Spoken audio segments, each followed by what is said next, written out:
Bonjour, bienvenue à ce webinaire consacré à la gestion à la source des eaux pluviales, aménageurs tous secteurs, organisé par le département des Hauts-de-Seine et la Cevesc, qui assure par délégation le service de l'eau potable et l'assainissement sur 36 communes de l'Ouest parisien.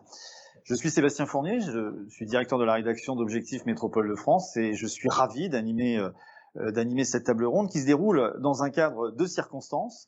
Nous sommes ici dans les Hauts-de-Seine, nous sommes précisément sur l'eau, sur une péniche. Et je veux dire, c'est doublement de circonstances puisque, comme vous le verrez grâce aux caméras qui sont situées à l'extérieur, malheureusement, la météo est pluvieuse. Pour parler de ce sujet, nous avons 2 heures ensemble. Pour parler de ce sujet, j'ai le plaisir d'avoir à mes côtés Christophe Lehoucq. Vous êtes chef du service exploitation et politique de l'eau au département des Hauts-de-Seine. Bonjour et bienvenue. Bonjour. Chloé Gourceau, vous êtes responsable urbanisme eau pluviale à la Cevesc. Bonjour également. Bonjour. Et bienvenue. Jean-Jacques Hérin, bonjour. Vous êtes président de l'association Adopta, qui promeut une gestion durable et intégrée des eaux pluviales. Bienvenue également. Bonjour. Régis Berlier, du bureau d'études Atelier LD, qui réalise des projets urbains. Bonjour. Et nous aurons également en duplex Samuel Deglise, qui est directeur, je ne sais pas s'il est avec nous. Il est avec nous. Bonjour Samuel Deglise. Et vous êtes directeur de la filiale UPER du groupe immobilier de promotion immobilière. Tout au long de cette table ronde, vous aurez l'occasion de réagir chez vous, enfin depuis votre bureau, de poser vos questions. Tout est indiqué normalement sur votre écran. Si vous me le permettez, rentrons maintenant dans le vif du sujet. Les territoires font face aujourd'hui à de multiples enjeux, notamment par une urbanisation galopante.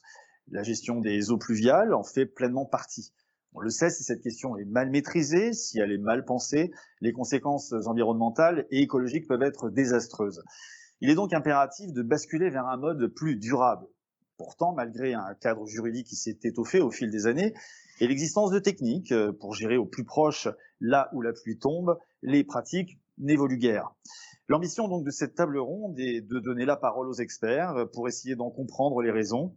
Ce sera aussi l'occasion de présenter de façon exemplaire les projets qui ont été menés ici, dans les Hauts-de-Seine, très en pointe sur le sujet. Mais avant de commencer les débats, je vous propose de regarder un petit film qui illustre parfaitement une des conséquences. Il s'agit de l'aggravation des phénomènes d'inondation.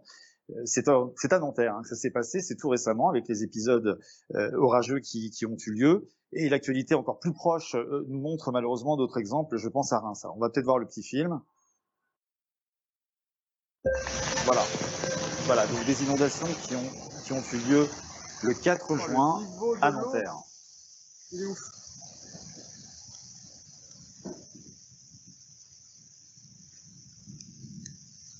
Ils sont fous. Voilà, de quoi rentrer dans le vif du sujet. Christophe Lehoucq, vous êtes chef de service politique de l'eau au département des Hauts-de-Seine. Vous êtes très en pointe dans le département sur le sujet. Pour planter le décor, est-ce que vous pouvez d'abord nous présenter en quelques chiffres le département, le contexte local, et parler des enjeux? Parce qu'au fond, la question qu'on se pose aujourd'hui, là, c'est mais pourquoi faut-il déconnecter? Donc, le département des Hauts-de-Seine, c'est un territoire qui est très dense au niveau de la population. On a donc plus de 9000 habitants au kilomètre carré, donc ce qui veut dire une densification qui a été croissante depuis de bonnes dizaines d'années, et le fait que de cette densification a entraîné une imperméabilisation des sols. Donc il faut savoir que les réseaux d'assainissement ont été conçus il y a une centaine d'années pour recueillir en priorité les eaux usées et un petit peu d'eau pluviale. On est essentiellement en réseau unitaire dans tout le territoire du département, et ce réseau donc récupère les eaux usées et les eaux pluviales. Et le fait que l'on ait imperméabilisé les sols a entraîné une augmentation du ruissellement qui rejoint directement les réseaux d'assainissement qui n'ont pas été conçus pour recueillir tous ces volumes d'eau qui arrivent lors des épisodes orageux particulièrement importants. Et donc les conséquences, c'est des conséquences de débordement et de déversement vers le milieu naturel.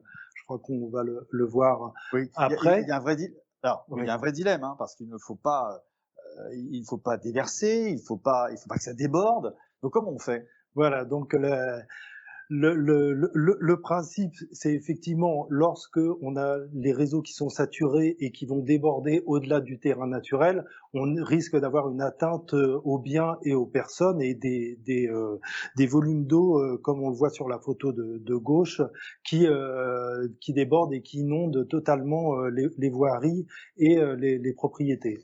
Dans ce cadre, on a ce qu'on appelle des déversoirs d'orage lorsque notre réseau parcourt le long de la Seine, on a des espèces de surverses qui vont permettre de soulager les réseaux et de déverser une partie des volumes qui transitent dans nos réseaux vers le milieu naturel.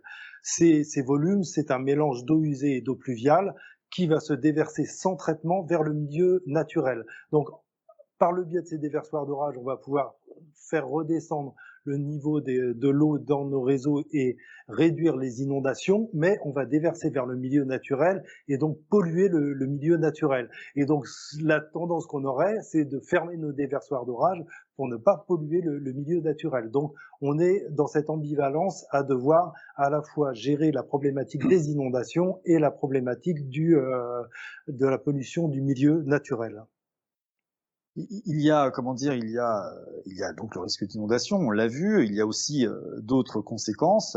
Il y a l'eau de chaleur urbain. Voilà, une des conséquences également de cette imperméabilisation des sols, c'est le fait que sur les territoires très urbanisés, on voit par exemple sur cette étude que pendant l'été de 2003, on a des îlots de chaleur, donc une chaleur qui est beaucoup plus intense du fait que les sols sont imperméabilisés et qu'il n'y a pas du tout d'interaction avec les sols, avec la végétation pour humidifier et refroidir un petit peu la température. Mmh.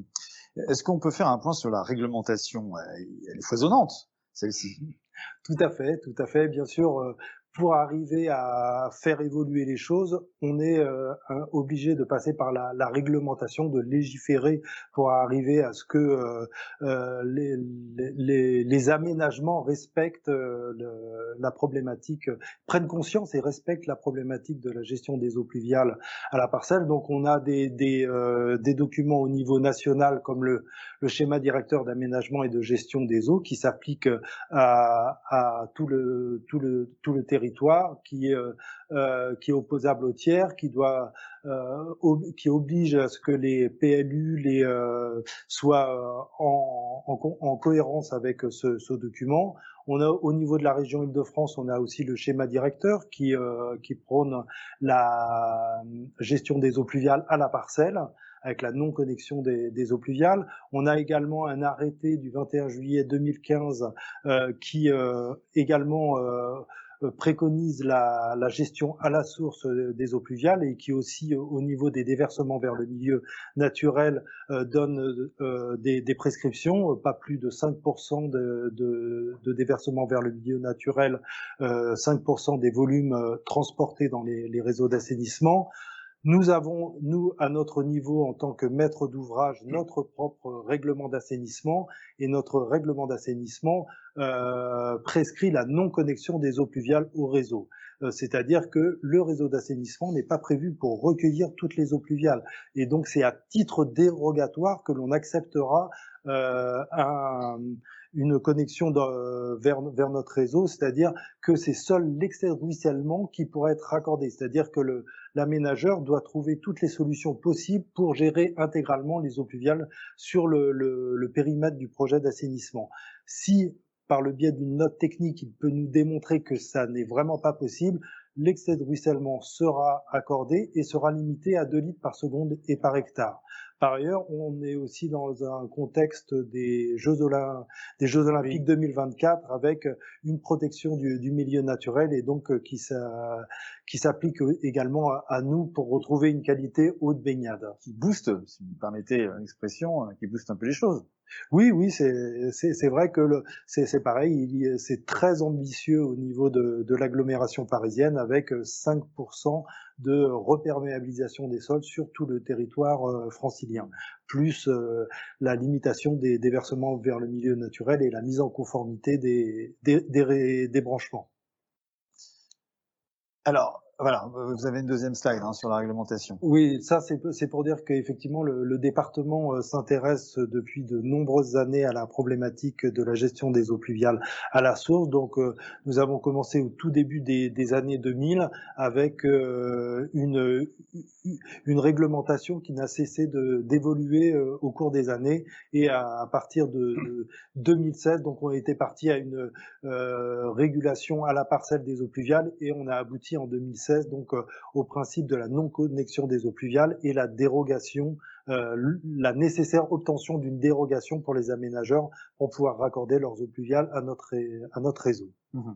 Vous avez là, je crois, un graphique très intéressant qui montre précisément les effets d'une déconnexion des eaux pluviales. Voilà ce que l'on, voilà, c'est intéressant. Exactement. Donc l'idée, je pense qu'on est tous là pour parler du cycle naturel de l'eau sur le territoire national, et plus particulièrement en milieu urbain, pour retrouver ce cycle naturel. Et donc nous avons fait des tests à partir de la modélisation pour montrer quel était l'impact de la mise en place de techniques alternatives de gestion des eaux pluviales sur un bassin inversant, si on arrivait à développer ces surfaces gérées par des techniques alternatives. Et on voit que sur un bassin versant, si on arrive à atteindre 50% des surfaces gérées par des techniques alternatives, on voit que les volumes débordés diminuent de 90%, et les volumes déversés vers le milieu naturel de 50%. C'est-à-dire que vraiment, on retrouve le phénomène d'infiltration à la parcelle et d'eau qui ne rejoignent jamais les réseaux d'assainissement, qui n'encombrent pas les réseaux d'assainissement, y compris aussi les stations d'épuration à l'aval. Très intéressant. Je vous rappelle que vous pouvez réagir à tout moment durant cette table ronde. Normalement, doit s'afficher l'adresse depuis laquelle vous pouvez réagir. Jean-Jacques Hérin, vous êtes président de l'association Adopta. L'association est investie pleinement sur ce sujet. Elle promeut la gestion durable et intégrée des eaux pluviales. Vous accompagnez les porteurs de projets, les maîtres d'œuvre également sur le terrain.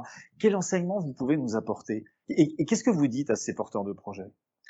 Alors première chose, donc l'Adopta, donc est une association qui a été créée en 1997, donc ça fait 25 ans que nous travaillons sur le sujet. À titre personnel, j'ai initié sur une collectivité cette politique pluviale quelques années auparavant, donc c'est 30 ans de pratique en la matière, une pratique vraiment opérationnelle.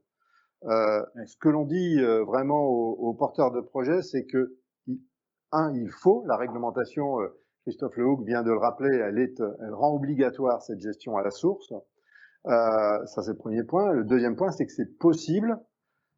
Je pense qu'on en débattra, mais ça coûte pas plus cher. Oui, on va en à parler. une condition, c'est d'anticiper les choses. Oui, Voilà. le maître mot, c'est l'anticipation. Anticipation, c'est oser, ne pas avoir peur.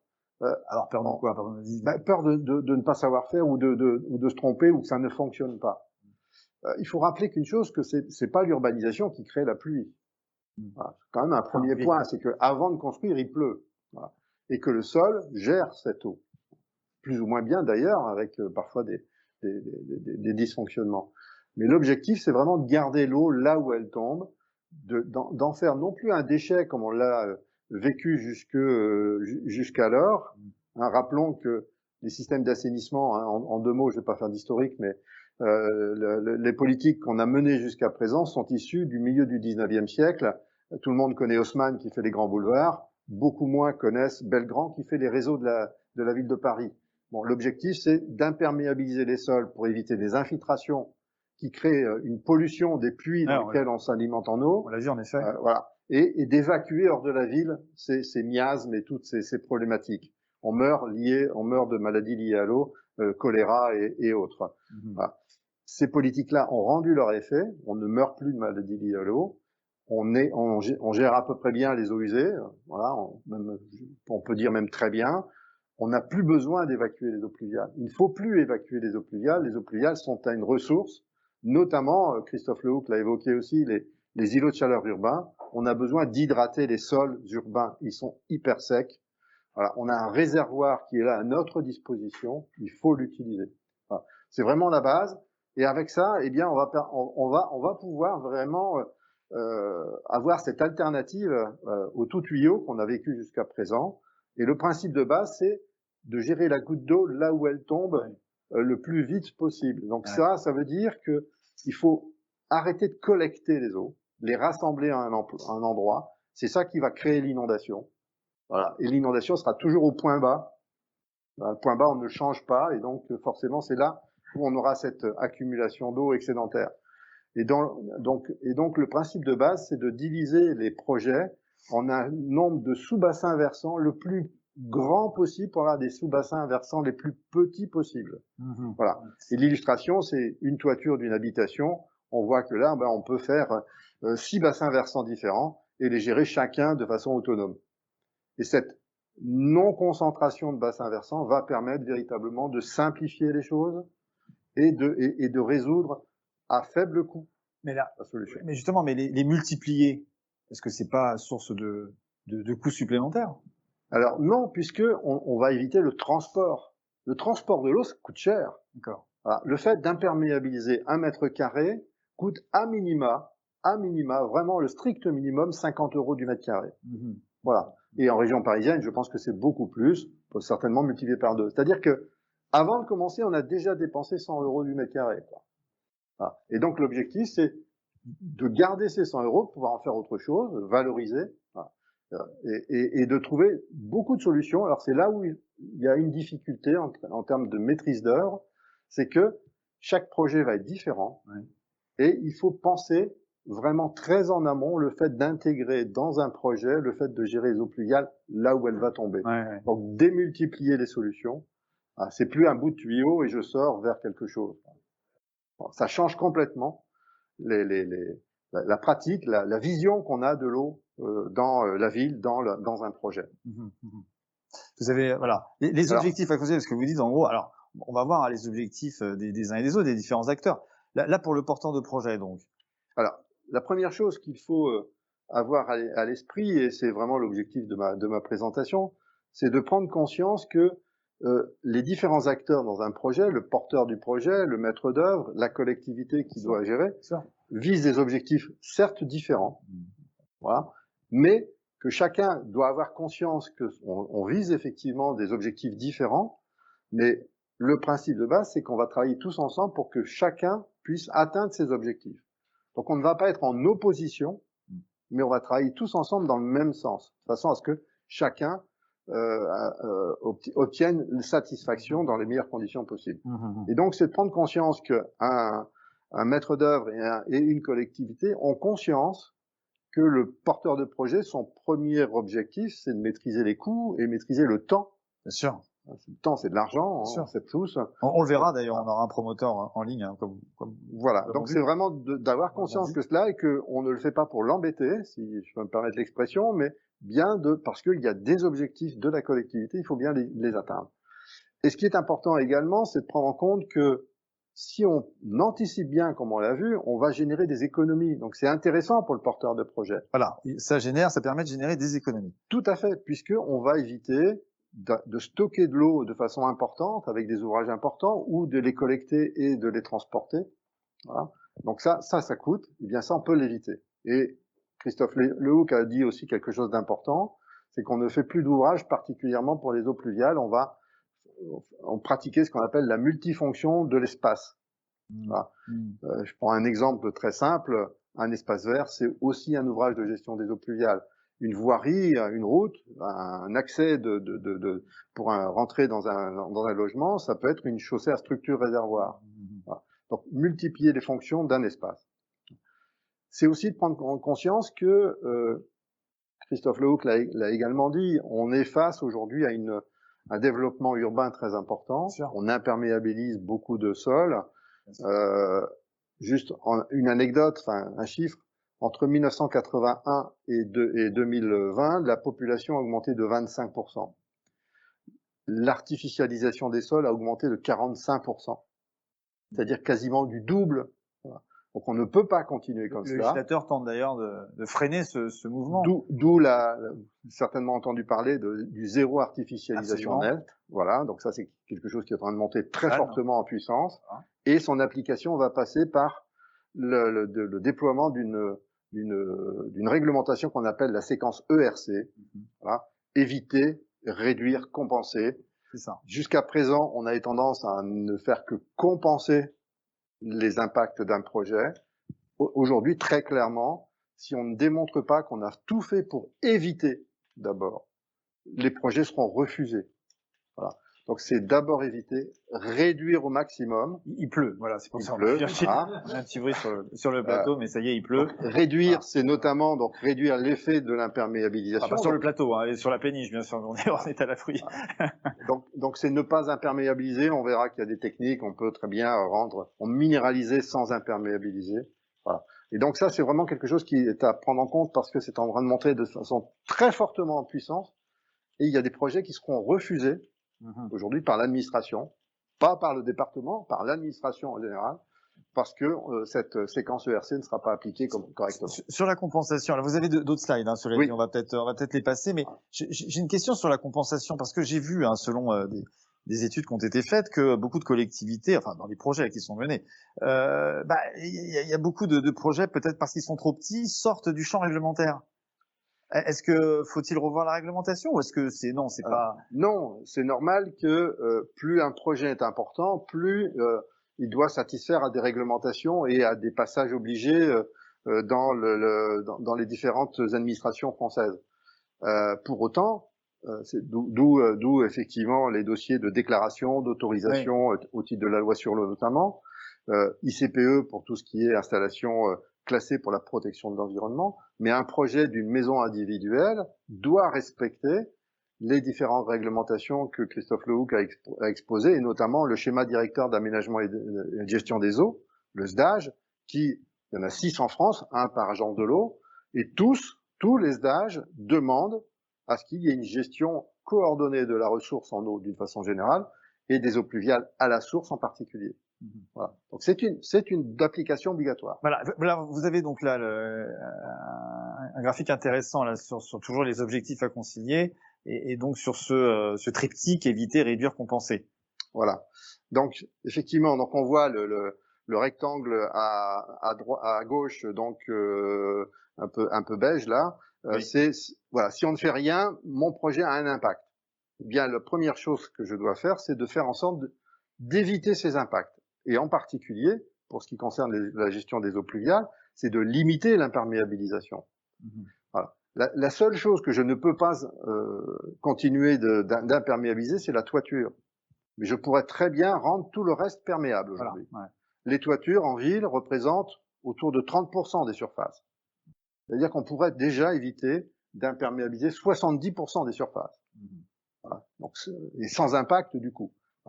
Les toitures, bien évidemment, il faut forcément les rendre étanches, mais on a d'autres solutions, végétalisation, etc.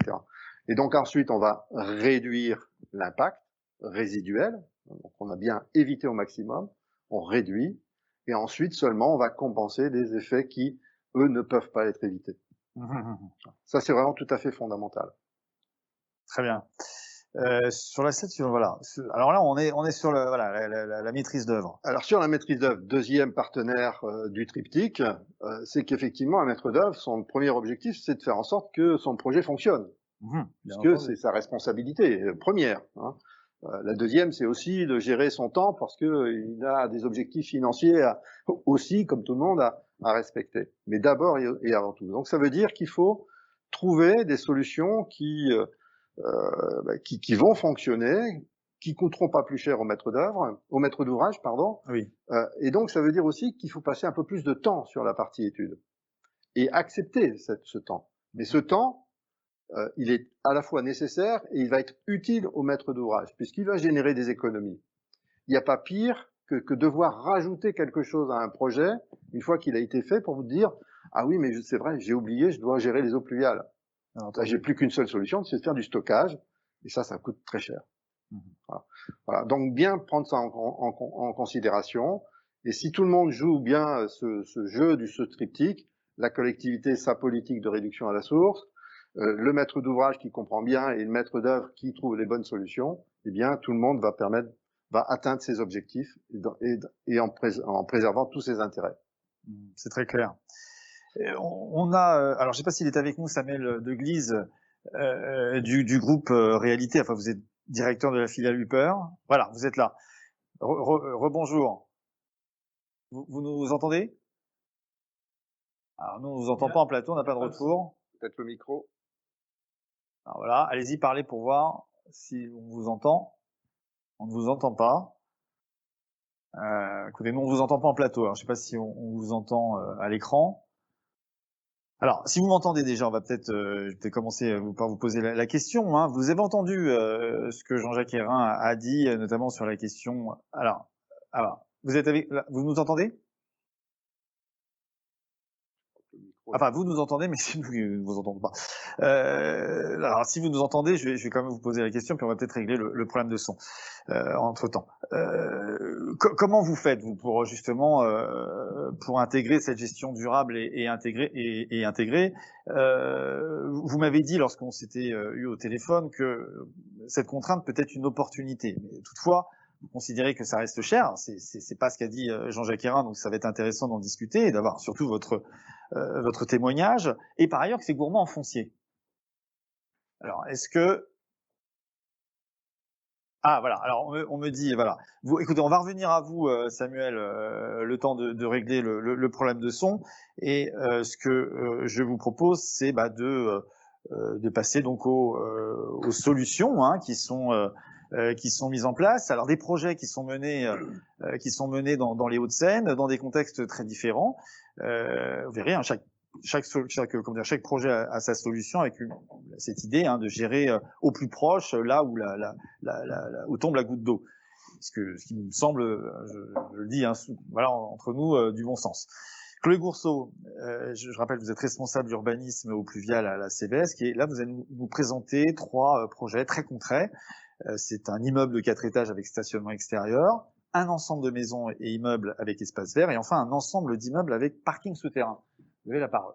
Oui, donc l'idée c'est d'illustrer le propos avec des projets concrets qu'on a rencontrés sur le terrain et qu'on a instruits récemment, et de présenter donc le projet un peu avant initial tel qu'il était prévu et tel que finalement il a été conçu, et en détaillant sur chacun de ces projets une ou 2 techniques alternatives. Donc sur le premier projet, donc on est sur un immeuble de 4 étages avec un stationnement extérieur. Donc le projet initial, ça aurait pu être ça, mais on a réussi à l'améliorer. C'était diriger toutes les gouttières de la toiture vers un bassin de rétention enterré visitable. La chose qu'il faut. Ah, c'est des choses qu'on n'aime pas. Ça. Ah voilà. Il faut éviter. Quoi. Bah oui, parce que là, du coup, on ne fait que rassembler tout le volume d'eau ruisselée pour après l'évacuer vers le réseau d'assainissement. Donc rien ne retourne au milieu naturel. Et en plus, j'ai évidemment choisi nos plus belles photos de bassins. Oui. C'est toujours, oui. C'est un bassin de rétention enterré visitable. C'est un espace confiné, donc on doit intervenir avec des équipements de protection. On doit se prémunir contre le risque de chute. On doit se prémunir contre le risque respiratoire, donc absence d'oxygène, H2S, etc. Donc voilà, je veux dire architecturalement parlant. On peut aussi faire des choses plus sympas. Mmh. Et donc, on est allé vers ce projet-là. Donc voilà le projet final. Le projet final qui nous a été proposé pour qu'on accorde la dérogation sur le raccordement. Mais finalement, ce qu'on voit, c'est que l'eau est gérée à chaque niveau. Donc, on a une partie de l'eau pluviale qui est gérée au niveau de la toiture, qui est végétalisée et régulée. Donc, c'est une toiture inaccessible. On a une partie de l'eau qui est gérée au niveau des balcons, qui eux sont accessibles et qui sont végétalisés et régulés. Il faut rappeler l'intérêt de la végétalisation. Oui, bien sûr. La végétalisation, c'est tout le sédum qu'on va mettre ou la partie végétale de terre, ça va faire un effet d'éponge. Donc tout le volume qui va tomber dessus va être absorbé, va être restitué à l'atmosphère. Et ce qui est en trop, en fait, va pouvoir être évacué gravitairement, mais avec un temps de décalage. Donc, une fois l'orage passé. Et donc là, on a aussi tout le parking qui a été mis en revêtement en evergreen, donc c'est-à-dire que l'eau ne ruisselle pas, elle va être infiltrée. Et en sécurité, il y a également un drainage qui a été mis en place. C'est intéressant, là, on le voit bien à l'image. Ouais. Vers un plus A. On y reviendra d'ailleurs. Hein, oui, bien sûr, on y reviendra. Et donc l'idée première, c'était dans tout projet, comme disait Jean-Jacques, c'était de limiter l'imperméabilisation. Donc là, c'est une solution de revêtement en evergreen pour le parking, mais on a toute une panoplie. Là, ça n'est qu'un exemple. Toute une gamme, quoi. Toute une gamme de produits qui existent sur le marché et plus ou moins minéral, parce que on a à la fois des enrobés drainants qui s'apparentent à des enrobés classiques, mais qui ont une capacité pour laisser passer l'eau. Voilà, on a des pavés enherbés, pavés disjoints, également toutes les solutions qui intègrent un peu d'herbe dans les mélanges, terre-pierre, et qui permettent, en fonction de l'usage et de la volonté architecturale et paysagère, d'utiliser ces matériaux. Et voilà, et comme on le disait tout à l'heure, oui, la végétalisation sur les toitures a un vrai intérêt. Là, on a 3 exemples de toitures. Toiture végétalisée intensive, donc là, c'est une toiture arborée. Donc, on va retrouver des arbres sur la toiture. On n'est pas forcément obligé de partir, c'est des fois un peu délicat parce que ça demande beaucoup de contraintes techniques. Il y a du poids à gérer sur la toiture. On a aussi des toitures végétalisées semi-intensives, donc là, on est sur une quantité de terre un peu plus réduite. Et là, c'est un exemple de coactivité avec des panneaux solaires, donc c'est possible de gérer les deux en même temps. Et après, un cas qu'on rencontre beaucoup plus régulièrement, la toiture végétalisée extensive. Donc là, on a un sédum de quelques centimètres et c'est tout à fait adapté aussi pour les toitures en pente. Et donc après, l'idéal, c'est de coupler cette végétalisation qui va permettre d'absorber l'eau et de la restituer à l'atmosphère, c'est de la coupler avec une régulation. Donc c'est le petit zoom qu'on a en haut de l'image. C'est-à-dire que jusqu'à la pluie décennale, l'eau va être retenue sur la toiture et être évacuée à débit régulé, parce que donc il y a quand même un orifice qui permet l'évacuation de l'eau. Et au-delà de la pluie décennale, ça surverse et c'est comme si ça partait dans une naissance d'eau pluviale, une gouttière, de manière assez classique. Très bien. Est-ce qu'on peut... Alors voilà, le deuxième exemple, ensemble de maisons et immeubles avec espace vert. Oui, donc là, on est sur un projet qui intègre à la fois donc des maisons, des immeubles neufs et réhabilités. Donc l'idée, c'est vraiment de dire que même sur de la réhabilitation, on est capable de faire des choses sur la gestion des eaux pluviales. Donc là, on a un plan masse, une vue de dessus, avec à la fois à gauche un immeuble réhabilité, avec une solution donc de chaussée-réservoir sous la voirie et le stationnement, qui permet de gérer l'eau pluviale. Au milieu, on a une habitation collective, donc immeuble, R+2, avec un niveau de sous-sol. Et là, on voit que l'eau qui ruisselle sur la toiture est dirigée vers une tranchée d'infiltration, donc là qui est tout en longueur, en haut du schéma. Et donc, grâce au drain de diffusion, on diffuse l'eau au travers de cette tranchée. Et donc là, on a exploité une bande d'espace vert pour réaliser cette tranchée. Et puis après, donc en bas à droite, on a un ensemble de maisons et chaque maison a son propre puisard. Donc elle gère son ruissellement au niveau de sa parcelle. Et après, donc il y a des systèmes de trop-plein qui vont vers une chaussée réservoir. Et après, donc le département tolère que si au-delà de la décennale, qu'on mette en place un système de trop-plein ou de surverse pour que le réseau public puisse absorber, enfin gérer l'excédent du ruissellement. Donc ça, c'est toléré sur les Hauts-de-Seine en sécurité, voilà. Et puis en fait sur cette parcelle, donc il y a pas mal de techniques un peu partout, mais c'est ça aussi en fait. C'est quand on veut gérer au plus près la goutte d'eau, on multiplie les ouvrages, des petits ouvrages, et puis on fait aussi des essais d'infiltration pour s'assurer de la qualité du sol. Et donc là, on était sur des perméabilités à 10-5, 10-6, donc ces essais ont été faits entre 0 et 3 mètres de profondeur. Donc c'est-à-dire que même en surface, on a voulu voir quelle était la perméabilité pour exploiter au maximum les premières tranches de sol.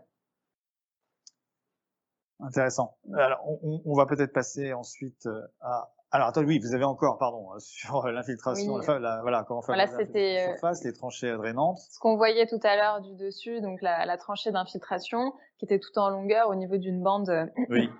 enherbée. Donc en coupe, ça donne ça. Donc ça veut dire qu'en fait, on comble cette tranchée par de la grave.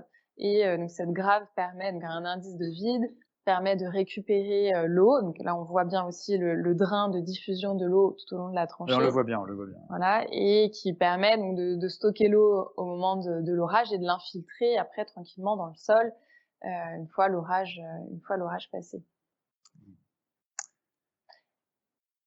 Donc sur le cas, on voyait aussi sur la partie stationnement, donc il y avait une chaussée réservoir. Oui. Donc là, on illustre pareil en coupe ce que c'est que cette chaussée réservoir. Donc là, sur le même principe, on a de la grave dans le sol qui permet, donc en fonction de l'indice de vide choisi, voilà, on a différentes techniques, mais de stocker l'eau.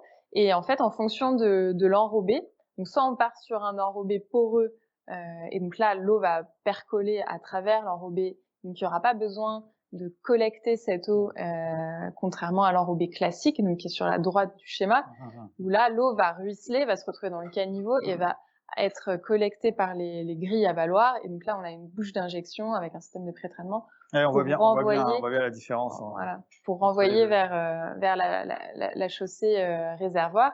Et d'ailleurs, donc là, voilà, petite vidéo. C'est un exemple de ce que c'est qu'une chaussée réservoir avec un enrobé poreux.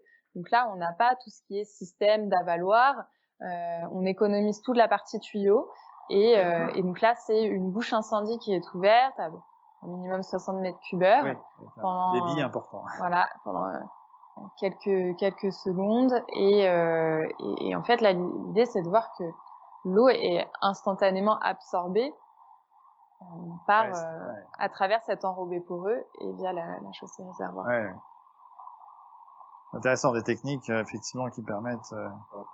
Pour illustrer peut-être la capacité d'absorption, donner un autre chiffre. Oui. L'enrobé poreux neuf a une perméabilité de 2 cm à la seconde, c'est-à-dire qu'on est capable de faire passer à travers cet enrobé l'équivalent d'une colonne d'eau de 72 mètres en 1 heure. Ouais. 72 mètres d'eau en 1 heure, c'est-à-dire 20 fois la pluviométrie annuelle de l'île de la Réunion. Intéressant. Voilà. Donc ça veut dire qu'il y a franchement une capacité. Alors après, ça veut dire qu'en dessous, bien sûr, il faut un réservoir. Oui. Le sol, lui, n'a pas cette capacité-là. Hein, mais les revêtements, voilà, les revêtements permettent. Tous les revêtements perméables permettent instantanément d'infiltrer directement toutes les intensités de pluie. C'est-à-dire que tous les événements que l'on connaît les plus intenses ne créent plus d'inondations et de ruissellement avec des revêtements poreux. Et est-ce que ce type de matériau coûte plus cher ou pas? Pardonnez-moi, je reviens toujours à la question du prix. Alors, certains, oui, coûtent un peu plus cher, mais comme je le disais tout à l'heure, on évite d'avoir à collecter et à transporter. Ça. Ce que vous disiez sur le transport qui coûte lui. Tout à fait. Et donc, cette économie réalisée sur le fait de ne pas collecter, de transporter, et de pas concentrer aussi, du coup, important, eh bien, on peut le mettre dans les coûts de matériaux supplémentaires. Ceci étant, les enrobés poreux, c'est quasiment le même prix que des enrobés classiques. Oui. Voilà. C'est en fourniture de l'ordre de 10% plus cher parce que les centrales d'enrobés n'en font pas tous les jours.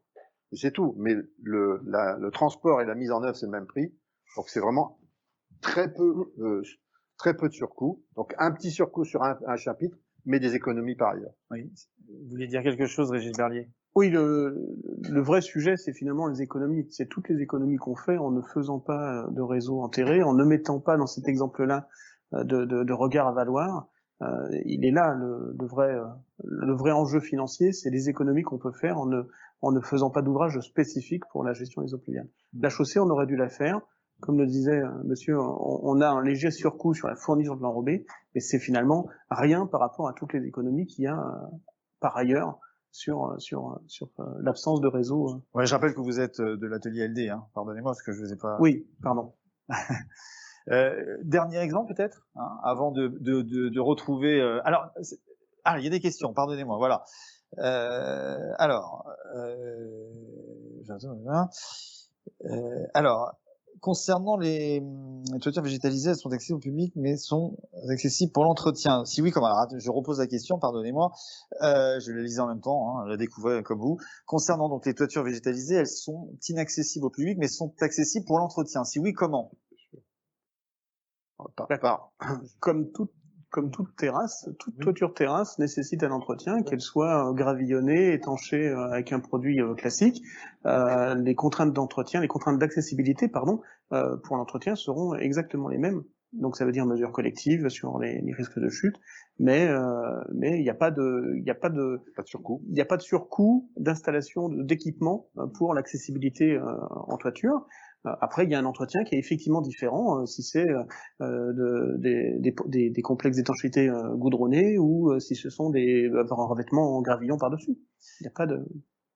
J'ai une autre question. Est-ce qu'il existe un tableau des coefficients à utiliser pour chaque revêtement afin que la vérification des calculs se fassent sur les mêmes bases? C'est un vaste débat. Alors, qui veut répondre? Alors sur les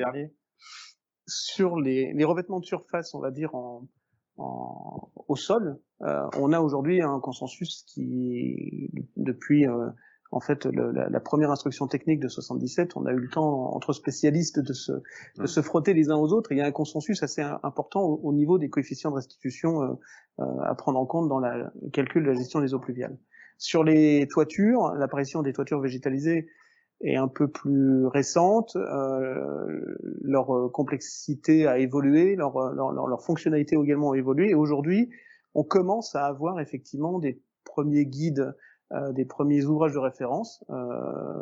Il y a le département de Seine-Saint-Denis qui a effectivement fait un document sur ces coefficients à prendre. La ville de Paris également donne des indications, et il y a aussi un outil, l'outil Faveur, qui est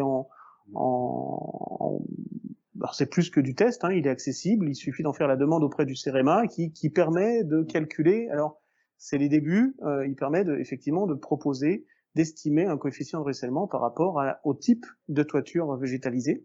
Et ce qui est intéressant, c'est qu'ils le font aussi par rapport à la pluie à laquelle la toiture doit répondre. C'est qu'évidemment, le comportement hydraulique de la toiture végétalisée ne sera pas le même si on a affaire à une pluie du nord de la France, climat océanique, ou si on a affaire à une pluie du sud de la France, climat méditerranéen, avec des intensités plus importantes. Quelqu'un veut réagir également? Oui, je pense qu'on peut compléter.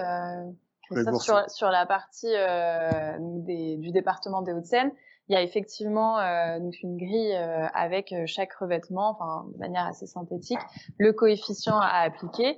Donc ces coefficients, ils sont accessibles déjà quand il y a une demande de raccordement à l'assainissement sur le réseau départemental, on la fournit systématiquement. Et donc ça sert de base au calcul. Donc là, le département des Hauts-de-Seine utilise donc la méthode des pluies adaptée au territoire. Et donc on a cette grille à utiliser. Et c'est la grille aussi que nous on utilise pour vérifier le dimensionnement des techniques utilisées. Effectivement, suivant les types excusez-moi, je dis Jean-Jacques. Il n'y a pas de souci. Pardonnez-moi.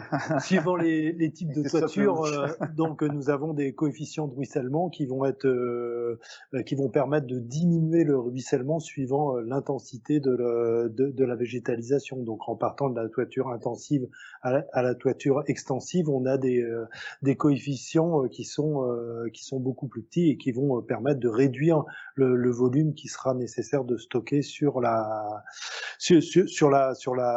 parcelle, et ça fait partie aussi de l'ensemble des différentes techniques qu'on va pouvoir mettre en place sur la parcelle, avec une addition de techniques alternatives qui vont permettre un abattement des volumes, un abattement volumique, et donc finalement de ne plus rejeter vers le réseau d'assainissement. Donc un des premiers éléments sur lequel la pluie va tomber, c'est la toiture, et comme disait Jean-Jacques, il faut quand même que ça soit imperméable, mais on peut rajouter une terre, un substrat, une terre végétale qui va permettre de faire de l'évapotranspiration et de l'absorption par le sol, et donc de diminuer ces volumes. Et si je peux me permettre, excusez-moi, de rajouter un mot sur ce sujet-là. Effectivement, on aborde la toiture végétale toujours en se disant on rajoute du poids sur la structure. Donc on rajoute des coûts de structure. Ça, c'est indiscutable, mais on oublie toujours de mettre en face l'économie que ça représente. C'est-à-dire que cette évapotranspiration en toiture, cette régulation de l'eau de pluie en toiture, comme vous le disiez, c'est du mètre cube d'eau en moins à stocker en surface. Certains. Et dans des projets très urbains, comme dans le département des Hauts-de-Seine, on a cette contrainte de stocker en surface. Souvent, elle se traduit par des ouvrages un peu plus techniques, avec du génie civil, qui représentent des coûts. Tous les systèmes de stockage des eaux pluviales en structure enterrée, quel que soit le système, on a des coûts de stockage qui sont entre 100 et 150 euros du mètre cube d'eau stockée. Si on fait le rapport entre le surcoût structure lié à la toiture végétale et les bénéfices qu'apporte cette toiture végétale, les îlots de chaleur, la capacité, le comportement thermique du bâtiment également, la gestion des eaux pluviales, et en face on a une économie aussi sur la gestion en surface, au niveau du sol, au niveau du jardin, au niveau des cours, de la copropriété. Donc là on a une économie qu'il faut mettre dans la balance. Donc il y a pas que des inconvénients à ces méthodes-là. Très bien. Si vous me permettez, Chloé, on va peut-être essayer de se connecter avec Samuel de Glies s'il est avec nous. Je suis avec vous, je vous entends. Ah, c'est merveilleux, on vous entend, c'est parfait. Nous avons le retour plateau. Chloé Gourceau, on reviendra sur les exemples après, mais comme on est dans la discussion actuellement là sur le coût notamment, vous êtes donc promoteur, enfin vous êtes directeur de la filiale Upper qui est du groupe Réalité, qui est un promoteur immobilier. On aimerait avoir votre témoignage en tant que promoteur. Comment vous intégrez cette question-là? Je vous disais tout à l'heure, lorsque nous avons discuté ensemble en préparant ce plateau, vous m'avez dit qu'il y a quand même quelques contraintes, que ces contraintes pouvaient être une opportunité, mais toutefois il y avait une question du coût. On en a parlé là sur ce plateau, donc ce serait bien d'en discuter, mais également s'il y a un problème de foncier et de complexité de façon générale. On vous écoute. Oui, alors, il y a beaucoup de sujets en fait. Alors déjà, pour vous expliquer un peu, réalité, on intervient à différentes échelles. On peut intervenir sur l'opération de logement, le bâtiment en centre-ville, jusqu'à la réhabilitation de la friche industrielle en périurbain, en passant par des opérations en ZAC, tout ça. Donc les contextes sont à chaque fois très différents. En termes de disposition.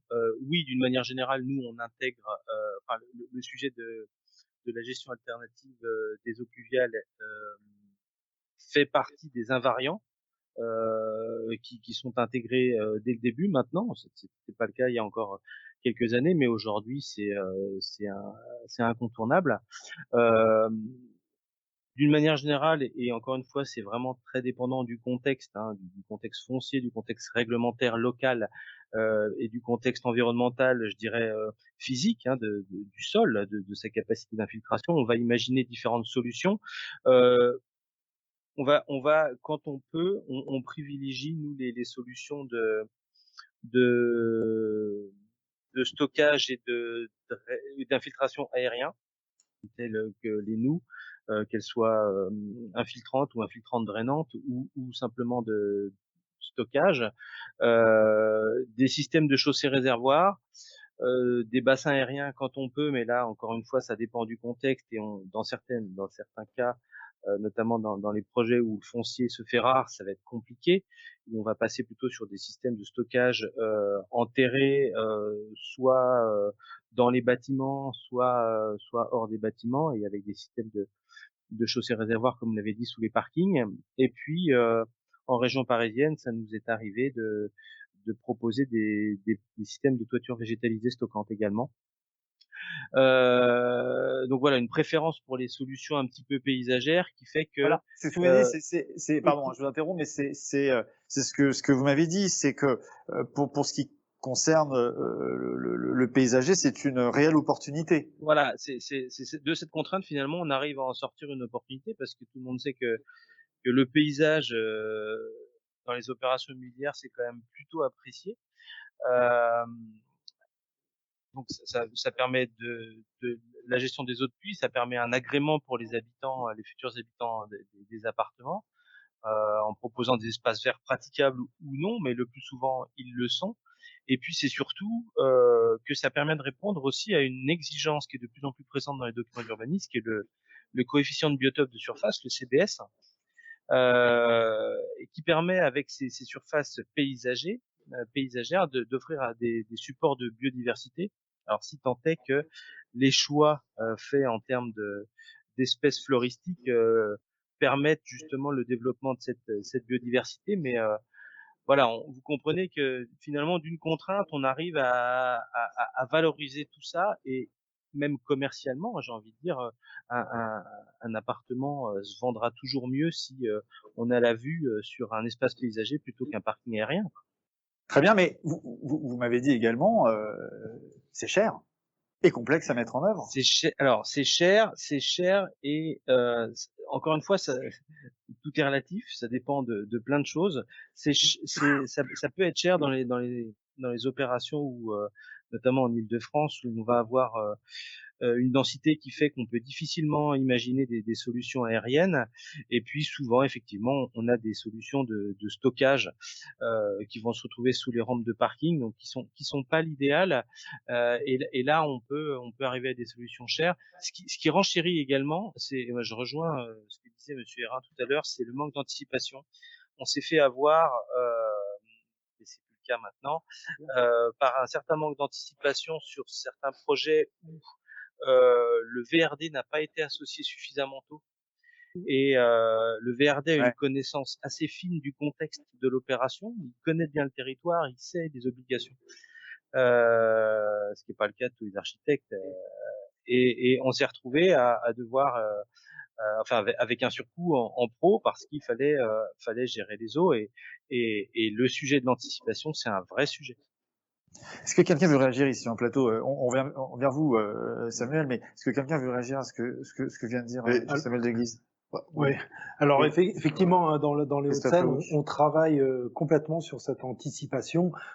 Au départ, bon, normalement, un aménagement, l'aménageur ou le promoteur est censé connaître la réglementation locale et donc tout ce qui concerne la gestion des eaux pluviales. Et c'est toujours dommageable qu'on s'y intéresse au dernier moment. Et effectivement, comme vous le dites exactement, ça entraîne des surcoûts. Alors que si on avait pu travailler dès l'amont sur le projet, même avant le dépôt de permis de construire ou permis d'aménager, on pourrait trouver ensemble des solutions qui satisfassent à la fois l'aménageur et la collectivité gestionnaire de l'assainissement. Et donc avec notre partenaire, la CEVESC, qui est notre délégataire, on travaille vraiment sur l'anticipation et on est en train de mettre en place une application qui s'appelle Gaia Urba, qui va nous permettre Gaia Urba, oui, de connaître les projets d'aménagement lorsque ils sont déjà,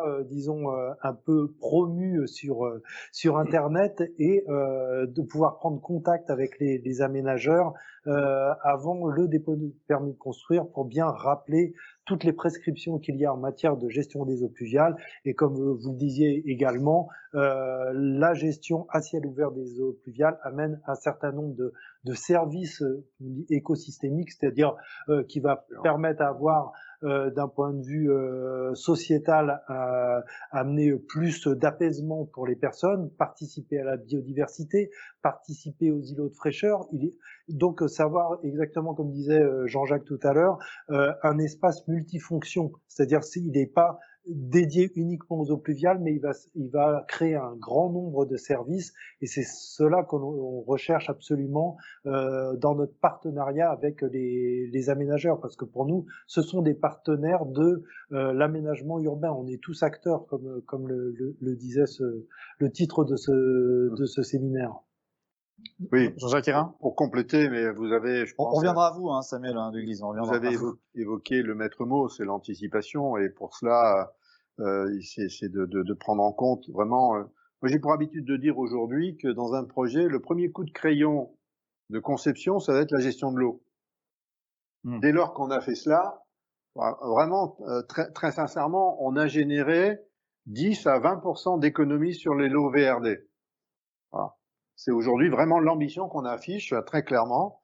Il y a matière à faire des économies extrêmement importantes. Voilà.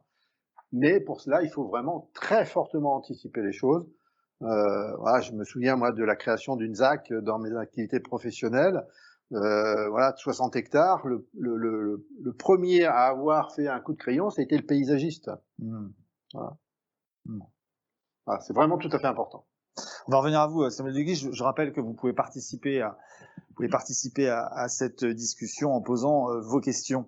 Samuel de Guise, vous disiez également, lorsque nous nous sommes entretenus ensemble, que oui, c'est bien, mais c'est aussi gourmand en foncier. Alors, voilà, dites-nous un peu. Oui, alors là encore une fois, juste pour revenir, moi je relatais des habitudes qu'on aurait pu avoir, mais maintenant on a appris de nos erreurs, donc on anticipe et je distingue bien les sujets, des opérations dans les ZAC où finalement tout ça est bien bordé, des opérations qui sont en diffus, sur lesquelles on n'a pas forcément de documents cadres comme ça peut être dans les ZAC, et où là il faut un petit peu plus border le sujet en amont. Parenthèse fermée. Sur le foncier, oui. Alors encore une fois, ça va surtout poser un problème dans les opérations en zone urbaine dense où les solutions aériennes vont être complexes et où en fonction on peut être amené à imaginer des solutions qui vont prendre un peu de surface cessible. Et la surface cessible, c'est de la CHAB, c'est de la surface vendue. Donc finalement, une diminution de la surface cessible va entraîner potentiellement une augmentation du prix de l'achat. Donc il va y avoir, si vous voulez, un surenchérissement du coût du logement qui pourrait être lié effectivement, si c'est mal pensé et mal anticipé, à des aménagements. Mais encore une fois, comme on peut imaginer que c'est une contrainte, mais qu'on transforme en opportunité avec des aménagements paysagers, ce surcoût peut être accepté largement par les acquéreurs. Ça va en fait vraiment dépendre du contexte, mais ça peut arriver. Sur les coûts, je voudrais simplement dire une chose, c'est qu'il y a quand même un certain nombre de dispositifs qui existent, et notamment les aides des agences de l'eau, auxquels on a pu avoir accès et recours sur des grands projets, notamment où on requalifie des quartiers, des friches urbaines entières, et notamment je pense à un projet à Saint-Brieuc où l'objectif était de désimperméabiliser une zone qui était à 90% imperméable. On l'a rendu perméable à 55%, et on s'est fait aider par les agences de l'eau parce qu'on avait vraiment un projet assez enthousiasmant en termes de mixité des dispositions de techniques alternatives qui font de la noue enherbée, drainante, filtrante, des bassins filtrants, stockants, et également des chaussées réservoirs, avec également l'idée, c'est de limiter au maximum finalement les emprises des voiries. Donc la solution, c'est également de proposer des parkings en silo pour éviter cet étalement urbain qui va générer de l'imperméabilisation. Très bien. Une réaction en plateau? Oh, mais effectivement, je pense que c'est important aussi de rappeler qu'il y a des aides financières potentielles. Alors, dès lors que cela conduit à déraccorder des eaux pluviales qui auparavant allaient au réseau public. Voilà, C'était le cas. C'est important. Voilà, c'était votre cas, effectivement. Sinon, aujourd'hui, sur des projets, j'allais dire neufs, sur l'urbanisation nouvelle, systématiquement, c'est une obligation réglementaire, et donc il n'y a plus d'aide financière pour cela. Il y en a eu par le passé pour initier les choses, mais voilà. Par contre, sur du déraccordement, oui, tout à fait, et des aides qui sont très significatives. Réaction? Je crois qu'effectivement, sur des surfaces qui sont imperméabilisées et qui sont pas forcément bâties partout, on peut avoir un parking enterré et au-dessus avoir une terre végétale sur dalle avec 30-40 cm qui va permettre de faire un abattement qui est presque comme une pleine terre, c'est-à-dire à partir de 40-50 cm, une pluie de plus de 40 mm, elle va être absorbée par cette terre et on va pas avoir quasiment de restitution au réseau d'assainissement. Donc, même si la parcelle est entièrement imperméabilisée, le fait d'avoir de la terre végétale sur dalle va permettre quand même d'améliorer les choses en matière de gestion des eaux pluviales. Ouais. Je parlais de parking silo aérien, hein. Je parlais pas de parking enterré. D'accord. Mais sur la rétention par le sol, je pense qu'il y a deux, et par les toitures végétalisées ou les jardins sur dalles, il y a deux effets qui sont très importants. Celui que Christophe vient d'évoquer, qui est donc l'abattement volumique. Il y a aussi l'effet retard. C'est-à-dire qu'une goutte d'eau, quand elle va sortir, si elle sort de cette toiture végétalisée ou de ce jardin sur dalle, en gros, elle sortira au moins 5 heures après la pluie. Ça veut dire que les réseaux d'assainissement qui débordent en domaine public, ils auront eu le temps de dégorger, d'être à nouveau perdu leur saturation et donc pourront faire face à ce débit supplémentaire. Donc c'est doublement intéressant. Ça c'est vraiment important de bien le concevoir parce que c'est pas quelque chose d'évident. Pour la collectivité, ça l'est parce que c'est notre quotidien.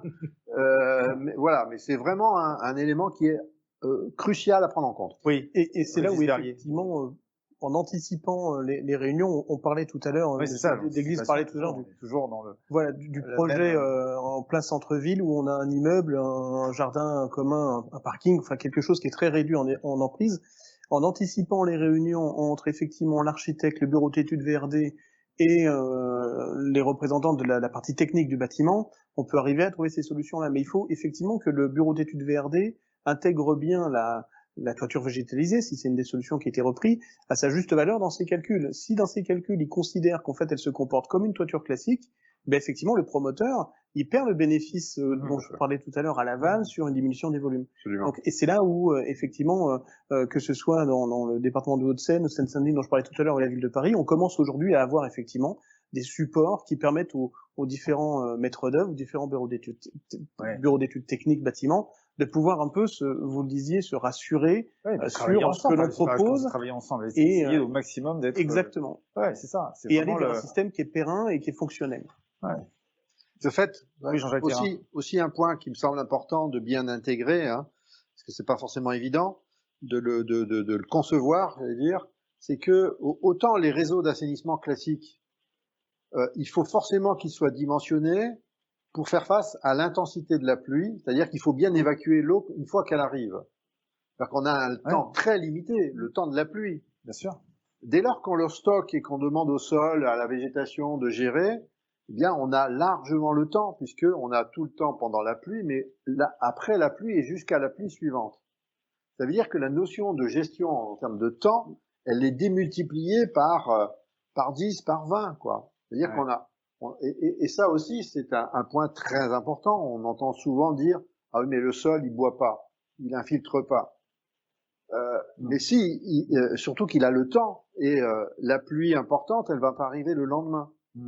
Et donc, on va pouvoir utiliser 2 jours, 3 jours, voire même jusqu'à 5 jours par rapport aux événements les plus importants, en utilisant le sol et sa capacité d'infiltration.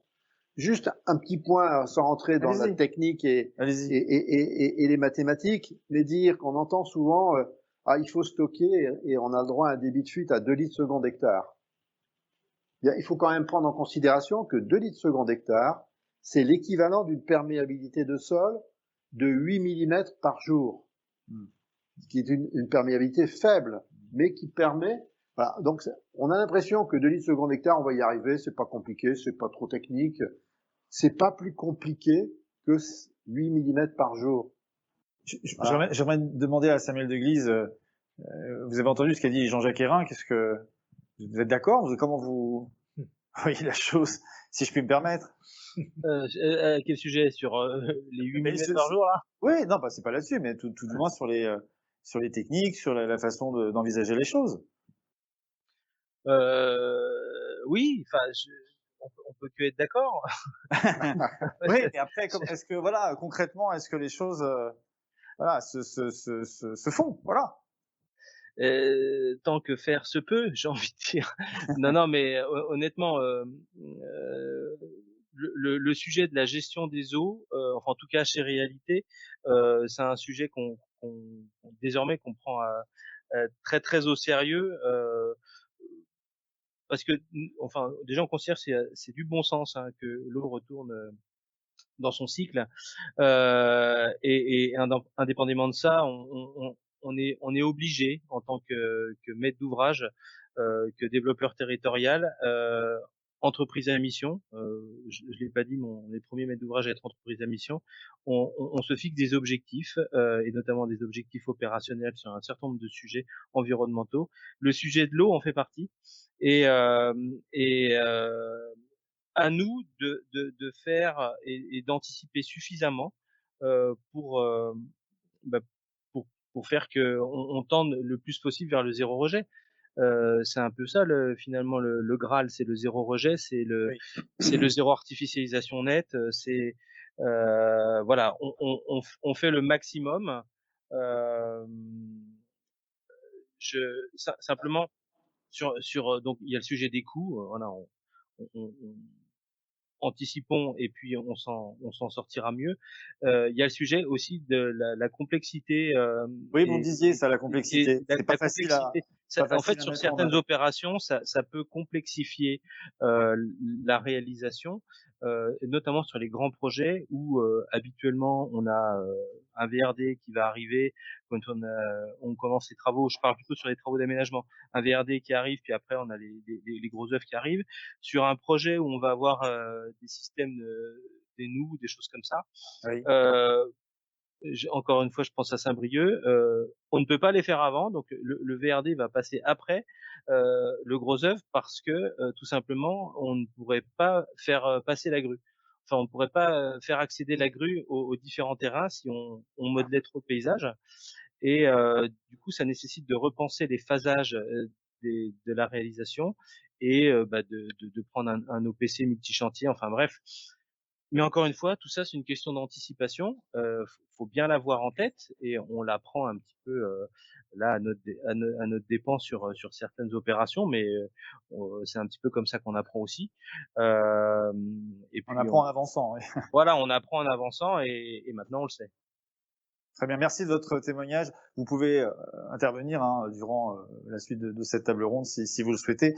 J'aimerais que l'on revienne à nos exemples de projets. On a évoqué avec vous, Chloé Gourceau, le cas avant-après d'un immeuble de 4 étages avec stationnement extérieur, un ensemble de maisons et immeubles avec espace vert. J'aimerais maintenant qu'on voit un autre exemple, c'est l'ensemble d'immeubles avec parking souterrain. Oui, on en a parlé, c'est le cas classique qu'on trouve dans Voilà. les Hauts-de-Seine, très urbanisé, des immeubles et le parking souterrain qui fait l'ensemble de la surface. Et donc là, typiquement, c'était ça.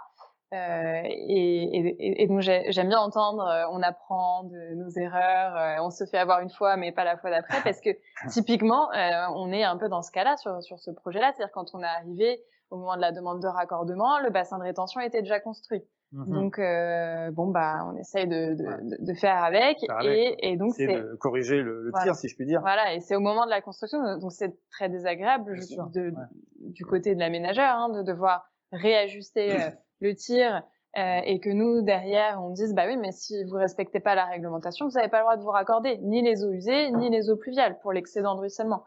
Donc forcément ça met un peu de tension dans le système, mais du coup donc là on était avant le projet, donc toutes les gouttières là on le voit en image là, qui arrivaient vers le bassin de rétention. Donc on envoie la goutte d'eau qui tombe du ciel vers le sous-sol au -1, -2, -3, voilà. Et après donc on fait la rétention en bassin de rétention et après ça évacue par pompage vers le réseau d'assainissement. Donc ça c'est le cas le cas avant projet. Et ce qui est bon, alors on va voir l'après justement. Le final. Le final. Donc le bassin on n'a pas pu le retirer, mais disons qu'au moins là les gouttières qui passaient en extérieur ont pu être donc drainées au niveau des espaces de terre sur dalle, donc ces espèces de terrasses, et donc on exploite à ce moment-là toute l'épaisseur, comme on en parlait, de terre et de végétation qu'il y a sur cette terre sur dalle. On voit bien. Là. Ça permet de gérer une partie du flux. Donc après, tout a été panté vers, aussi au niveau de la voirie, vers un puisard. Et en fait, le bassin de rétention déverse vers le puisard. C'est ça. Donc là, il y avait un tout petit espace de pleine terre, parce que sinon c'est parking intégral. Et donc le bassin pompe vers le puisard. Donc là, le puisard infiltre l'eau. Et en cas de grosse pluie, à ce moment-là, il y a une surveillance de sécurité vers le réseau. Mais ça, typiquement, si ça avait été pensé dès le début, on ne serait pas allé sur ce schéma-là.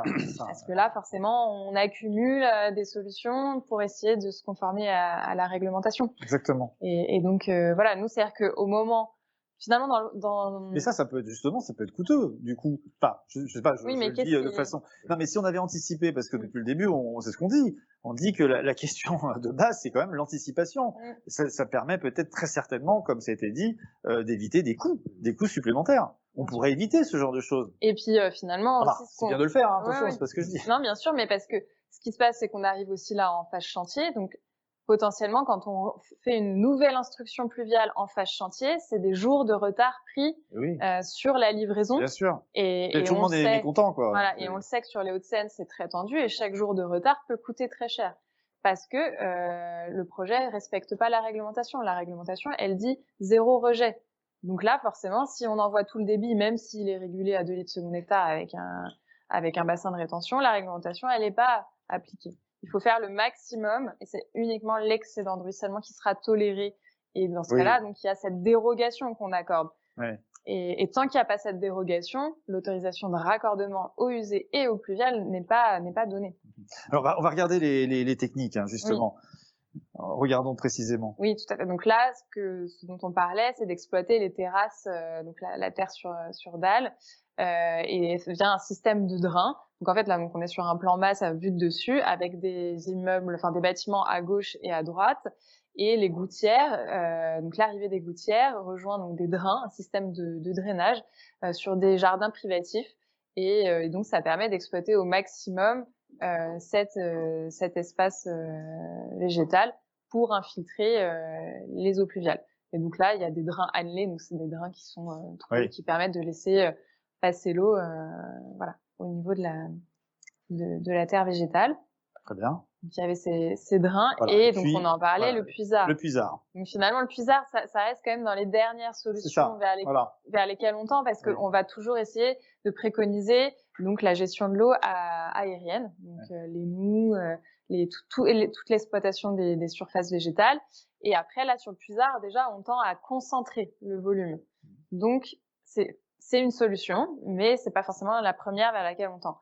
Parce que donc là, on est sur un puisard, mais sur les Hauts-de-Seine, on a des fortes contraintes géologiques. Donc là, c'est la carte d'infiltrabilité des sols qui est. On la voit bien. On voit bien effectivement. Par le département. Donc il y a des contraintes. Alors juste, il y a les contraintes de pente. Donc le rouge, c'est de la pente. Après, il y a des contraintes de gypse, d'argile, de carrière, de sol pollué. Donc toujours bien se rapprocher de cette carto pour voir si on a la possibilité d'infiltrer en profondeur. Donc typiquement sur des carrières, on va pas faire un puisard. Donc, oui. Et donc voilà, donc c'est un élément à prendre en compte. Et du coup, pour faire un puisard ou même pour n'importe quelle technique de gestion durable, on va faire des tests de perméabilité pour voir qu'est-ce que mon sol est capable d'absorber. Et donc il y a différents tests qui existent. Nous, ce qu'on va préconiser, c'est des tests en surface, absolument en surface, parce que on se retrouve bien trop souvent avec des tests Lefranc qui ont été faits pour les fondations du bâtiment, et donc on va tester la perméabilité hyper en profondeur, alors que c'est pas du tout représentatif de l'eau qui tombe sur la surface de la terre. Et donc on a des tests type Matsuo ou Porchet qui permettent de connaître cette capacité d'infiltration de l'eau et d'adapter les techniques en fonction des résultats de ce test. Sachant que dès qu'on est sur un projet immobilier, nous, ce qu'on remarque, c'est qu'il y a aussi un apport de terre végétale. C'est pas le sol en présence, en fait, qui va absorber tout de suite, c'est toute la terre végétale qu'on va rajouter au projet. Et donc là, on est sur des bonnes perméabilités. C'est de la terre végétale qui permet largement de gérer cette eau de pluie. C'est bien. Ça, c'est un point aussi, si je peux me permettre d'ajouter là-dessus. C'est un point extrêmement important. Un sol végétalisé présente une perméabilité, une porosité de 40%. C'est-à-dire que si vous avez 30 cm de terre végétale, hein, avec un système racinaire, des micro-organismes, des vers de terre, etc., vous avez sur 30 cm la capacité de stocker 120 mm d'eau. Ouais. Voilà, c'est-à-dire 2 fois l'orage centenal. Ouais. C'est beaucoup. Vous voyez? Donc c'est plein d'éléments La nature nous offre plein de possibilités, elles sont pas exploitées. Faut savoir les parce qu'on l'a pas en tête, parce que on était dans un système où, de toute façon, les eaux pluviales, on les envoie au réseau, quoi. Le sujet, on va C'est voir un vraiment dernier exemple. Pardon, excusez-moi, je vous interromps. On va voir un dernier exemple, mais je crois que c'est fini pour, je crois, il me semble. Voilà. Bah, vous avez, voilà. C'était juste le dernier exemple de technique pour l'infiltration en profondeur. Bon, c'est évidemment un exemple, mauvais exemple, mais bon, ça arrive. C'est donc là, c'était à Rennes une saule, donc structure alvéolaire ultra légère. Donc ça permet, c'est des caissons en général en plastique qu'on enterre et qui permettent de gérer, mais qui sont pas visitables. Une fois que c'est enterré, c'est terminé, on sait plus ce qui s'y passe. Et donc là, il y a eu un feu de véhicule sur un parking. Et en fait, c'est toute la saule qui s'est effondrée et qui a fondu. Et donc, l'idée derrière, c'est de dire, voilà, plus on enterre, plus on fait un ouvrage spécifique géré, pour la gestion des eaux pluviales, plus on prend aussi des risques. C'est-à-dire qu'un dysfonctionnement, quand il est en surface, on le voit tout de suite. Et on évite les dégâts. Là, on le voit en image, là, c'est catastrophique. Voilà, pardon, oui. Et puis non, c'était toujours dans la continuité des plus belles images de bassins de rétention qu'on a, évidemment, parce que c'est encore largement ce qu'on rencontre dans les Hauts-de-Seine, problème de génie civil, et puis en fait, comme on a un bassin qui est en profondeur, gravitairement, on trouve aussi des eaux usées qui vont se nicher dans ce bassin d'eau pluviale. Donc ça peut être très problématique, hein, et même pour les acquéreurs, on reçoit, donc nous en tant qu'exploitants du réseau, des plaintes de riverains. Il y a des moustiques, ça sent mauvais. Bah oui, mais on a un bassin de stockage qui sert de fosse d'eau usée parce que à un moment il y a eu un mauvais raccordement. Et donc je trouve que voilà, en dehors des problématiques d'exploitation que nous on rencontre au quotidien, au niveau d'un projet immobilier. Le bassin pompé, c'est toujours l'épine dans le pied, quoi, hein, pour l'exploitation, pour la suite, et même pour. On le comprend parfaitement. Régis Berlier, donc du bureau d'études Atelier LD, vous allez nous présenter un dernier projet, un projet exemplaire, hein, parce que c'est un peu ça l'idée, hein, c'est de montrer, enfin quand je dis exemplaire, ce que l'on fait, ce que l'on peut faire, ce que l'on fait aussi de mieux. À Chantraine, donc c'est le parc d'activité des Chantraines à Villeneuve-la-Garenne. Alors, d'abord Atelier LD, qui vous êtes, voilà. Pour compléter la chaîne du projet, nous Atelier LD, nous sommes maîtres d'œuvre. Donc après les collectivités, après la maîtrise d'ouvrage, on représente aujourd'hui la maîtrise d'œuvre. Et on a une particularité, c'est que dans notre structure, on allie 3 compétences principales, celle du paysagiste, celle de l'urbaniste et celle de l'aménagement des infrastructures urbaines, des VRD. Et on approche cette compétence VRD depuis le début de la création d'Atelier LD exclusivement avec une gestion alternative des eaux pluviales. Voilà, le parc d'activité des Chantraines. Le parc d'activité des Chantraines est pour nous un bon exemple. Parce qu'on part, donc on est à Villeneuve-la-Garenne, effectivement, dans les Hauts-de-Seine, au nord de Paris, pour ceux qui ne sont pas de l'Île-de-France. Et le projet s'installe, comme une majeure partie d'ailleurs du territoire de Villeneuve-la-Garenne, dans la boucle de la Seine et avec donc du coup des contraintes d'inondation importantes. Donc ce projet très rapidement est un projet de développement économique, un parc d'activités que nous avons réalisé pour le compte de Sirius et qui s'est installé sur une ancienne friche industrielle. C'était une coquerie de Gaz de France, là aussi avec des contraintes, là aussi avec un héritage à gérer, avec des sols pollués. Le site a été en grande partie dépollué, mais il restait une contrainte de qualité des sols sur certains secteurs. Et par contre, un atout formidable pour ce projet, c'est qu'il se situe à côté du parc paysager du département, le parc des Chantraines, qui est bien connu pour les gens de Villeneuve-la-Garenne et même les Parisiens. Donc, très rapidement, le projet se structure autour d'une voie principale traversante qui permet d'irriguer 2 macrolots. Et à l'intérieur de ces macrolots, Sirius est venu développer des bâtiments pour de l'activité, un mixte, petite activité industrielle, petite logistique et les surfaces tertiaires d'accompagnement.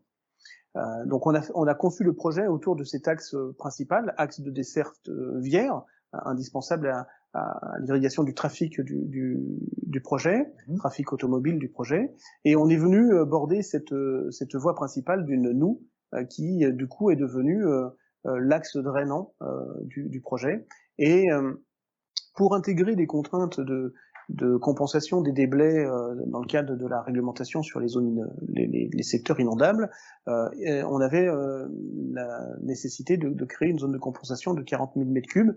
La conception s'est faite en partenariat avec Hydratec sur plusieurs années. Ils sont allés jusqu'à modéliser le comportement de la Seine et l'impact que ça aurait sur le projet. Et l'idée, en amont, en anticipant avec Sirius, avec Hydratec, avec la collectivité, c'était d'utiliser tous ces enjeux pour en faire un atout complémentaire au projet. Et on a créé à l'intérieur de cet espace un parc de 2 hectares qui vient se connecter au parc départemental et qui permet de participer au cadre de vie, au cadre de travail des gens qui travaillent dans le parc d'activité de Chantraine. Et dans ce parc-là, donc on fait la compensation des remblais en zone inondable, on fait la gestion des eaux pluviales également du projet, où on est venu créer un bassin qui permet effectivement au fil de l'eau, on fait de la rétention sur les noues. Les noues sont des noues plantées, paysagères, avec des cloisonnements qui permettent d'optimiser le mètre cube d'eau stocké tout au linéaire de la voirie pour intervenir dès l'amont, dès le premier mètre linéaire de voirie qui va ruisseler et l'eau va ruisseler et rejoindre la noue, être stockée sur place, et petit à petit, au fil de l'eau, on va arriver jusqu'à l'exutoire final avec ce bassin paysager et un rejet sur le réseau public. Alors en l'occurrence, c'était un réseau unitaire, et donc on a appliqué les règles issues du schéma départemental avec un débit de quelques litres secondes par hectare pour ce rejet. Voilà, pardon, la structure du projet au niveau hydraulique, et ce rejet limité à 2 litres secondes. Ce qui est important, et ce qu'on a touché du doigt tout à l'heure avec Samuel Desglises, c'est la difficulté peut-être perçue de se dire ces bons principes, ces intentions appliquées à l'espace public. Alors, quand je dis public, ça peut être de l'espace commun, privatif commun, ou de l'espace public quand il y a rétrocession. Comment derrière faire en sorte que ce soit compatible avec le développement du foncier. Oui. Et là, l'opportunité nous était donnée. Alors, on le fait sur tous nos projets, que notre mission soit strictement sur l'espace commun ou qu'il puisse aller sur l'espace privé. On anticipe ces contraintes-là. C'est-à-dire que dès le départ, avec l'aménageur, avec le promoteur, on lui explique ce que seront les contraintes de raccordement, les conditions de raccordement pour les preneurs de l'eau, si raccordement il y a. Là, la discussion était facilitée puisque Sirius était à la fois l'aménageur de cette voie principale et aussi le promoteur qui allait développer ces 2 macrolots. Ouais. Mais c'est pas toujours le cas. Mais c'est pas toujours le cas, et c'est pas une condition obligatoire. C'est pour peu qu'on anticipe et que dès l'avant-projet, on pose les principes de la gestion des eaux pluviales. Dès l'avant-projet, on commence à dire aux promoteurs, on commence à dire aussi aux collectivités qui derrière vont intervenir sur les validations des permis de construire, sur les autorisations administratives pour les futurs preneurs de l'eau. Donc on commence à leur expliquer quelles seront les contraintes, les enjeux sur la gestion des eaux pluviales. Et là, on est allé au bout du système avec une gestion des eaux pluviales à la parcelle, où Sirius a joué le jeu et on s'est investi sur la gestion des eaux pluviales à l'intérieur des lots d'urbanisation. Et donc, alors là, on voit en images, quelques images effectivement de votre pour dire, projet. On ne crée pas, je rejoins ce qui a été dit maintes fois tout à l'heure, on ne crée pas d'ouvrage spécifique pour la gestion des eaux pluviales. On crée un parc d'activité économique. Monsieur Desglises le disait tout à l'heure, le paysage participe au cadre de vie, à la valorisation des projets, et c'est une des attentes, que ce soit pour des zones d'habitat ou pour des zones d'activité, c'est une des attentes des usagers. Donc quoi qu'il arrive, de toute façon, aujourd'hui, dans nos projets, on a forcément une chaussée nécessaire à la circulation du trafic, tout mode confondu. On a forcément un espace vert qui accompagne cet équipement. L'idée, c'est d'utiliser cet espace vert en eau paysagère pour faire la collecte des eaux pluviales. Oui, il disait que c'est une opportunité en soi. C'est une opportunité à valoriser et à valoriser jusqu'au bout. Là, en l'occurrence, on fait une noue qui est relativement creuse, qui est planté, qui est aménagé en fonction, et on vient créer ces redans que l'on voit sur la photo en haut à droite, qui permettent d'optimiser le volume de stockage d'eau pluviale. Notre voie, elle a une légère pente dans son profil en long qui permet l'écoulement tout au long de la voirie des eaux pluviales. Et le fait de créer ces redans, on valorise vraiment le maximum de sa capacité de rétention. Mmh. Et au final, donc les quelques photos prises sur l'opération avec la version très nue, très engazonnée de la noue, et puis sur la photo du bas, un secteur un petit peu plus planté, un petit peu plus traité en espace vert urbain. Et à droite, on voit les images de ce bassin de rétention. On a, alors que je dis bassin de rétention, ça parle aux gens, aux maîtres d'œuvre VRD. Bassin de rétention, c'est un ouvrage très technique. On imagine les coûts, on imagine les problématiques d'insertion. Et en fait, avec les techniques alternatives, pour nous, un ouvrage de rétention, c'est cela, ces images à gauche du plan, oui. Où finalement on est sur une version très paysagère, où le bassin de rétention, c'est aussi de la biodiversité, des espaces qui peuvent être ludiques, oui, qui peuvent être conviviaux, en lien là sur Chantraine avec le parc départemental à côté, c'est un vrai bonus. Et du coup, encore une fois, ce n'est pas un ouvrage avec une seule fonction, c'est un ouvrage avec 2, 3, voire 4 fonctions. Ouais. Je crois que vous avez d'autres images, hein, il me semble. Hein. Voilà. Voilà, sur l'intégration des ouvrages, effectivement, où là, on est vraiment dans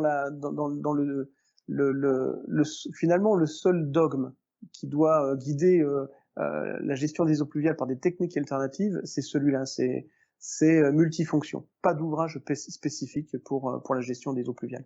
Sur Chantraine, on avait la problématique des sols pollués.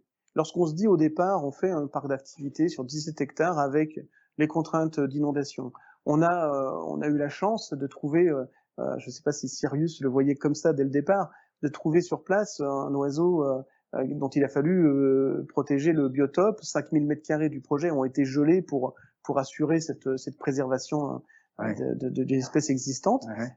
Et en plus, les sols pollués. C'est un héritage du passé.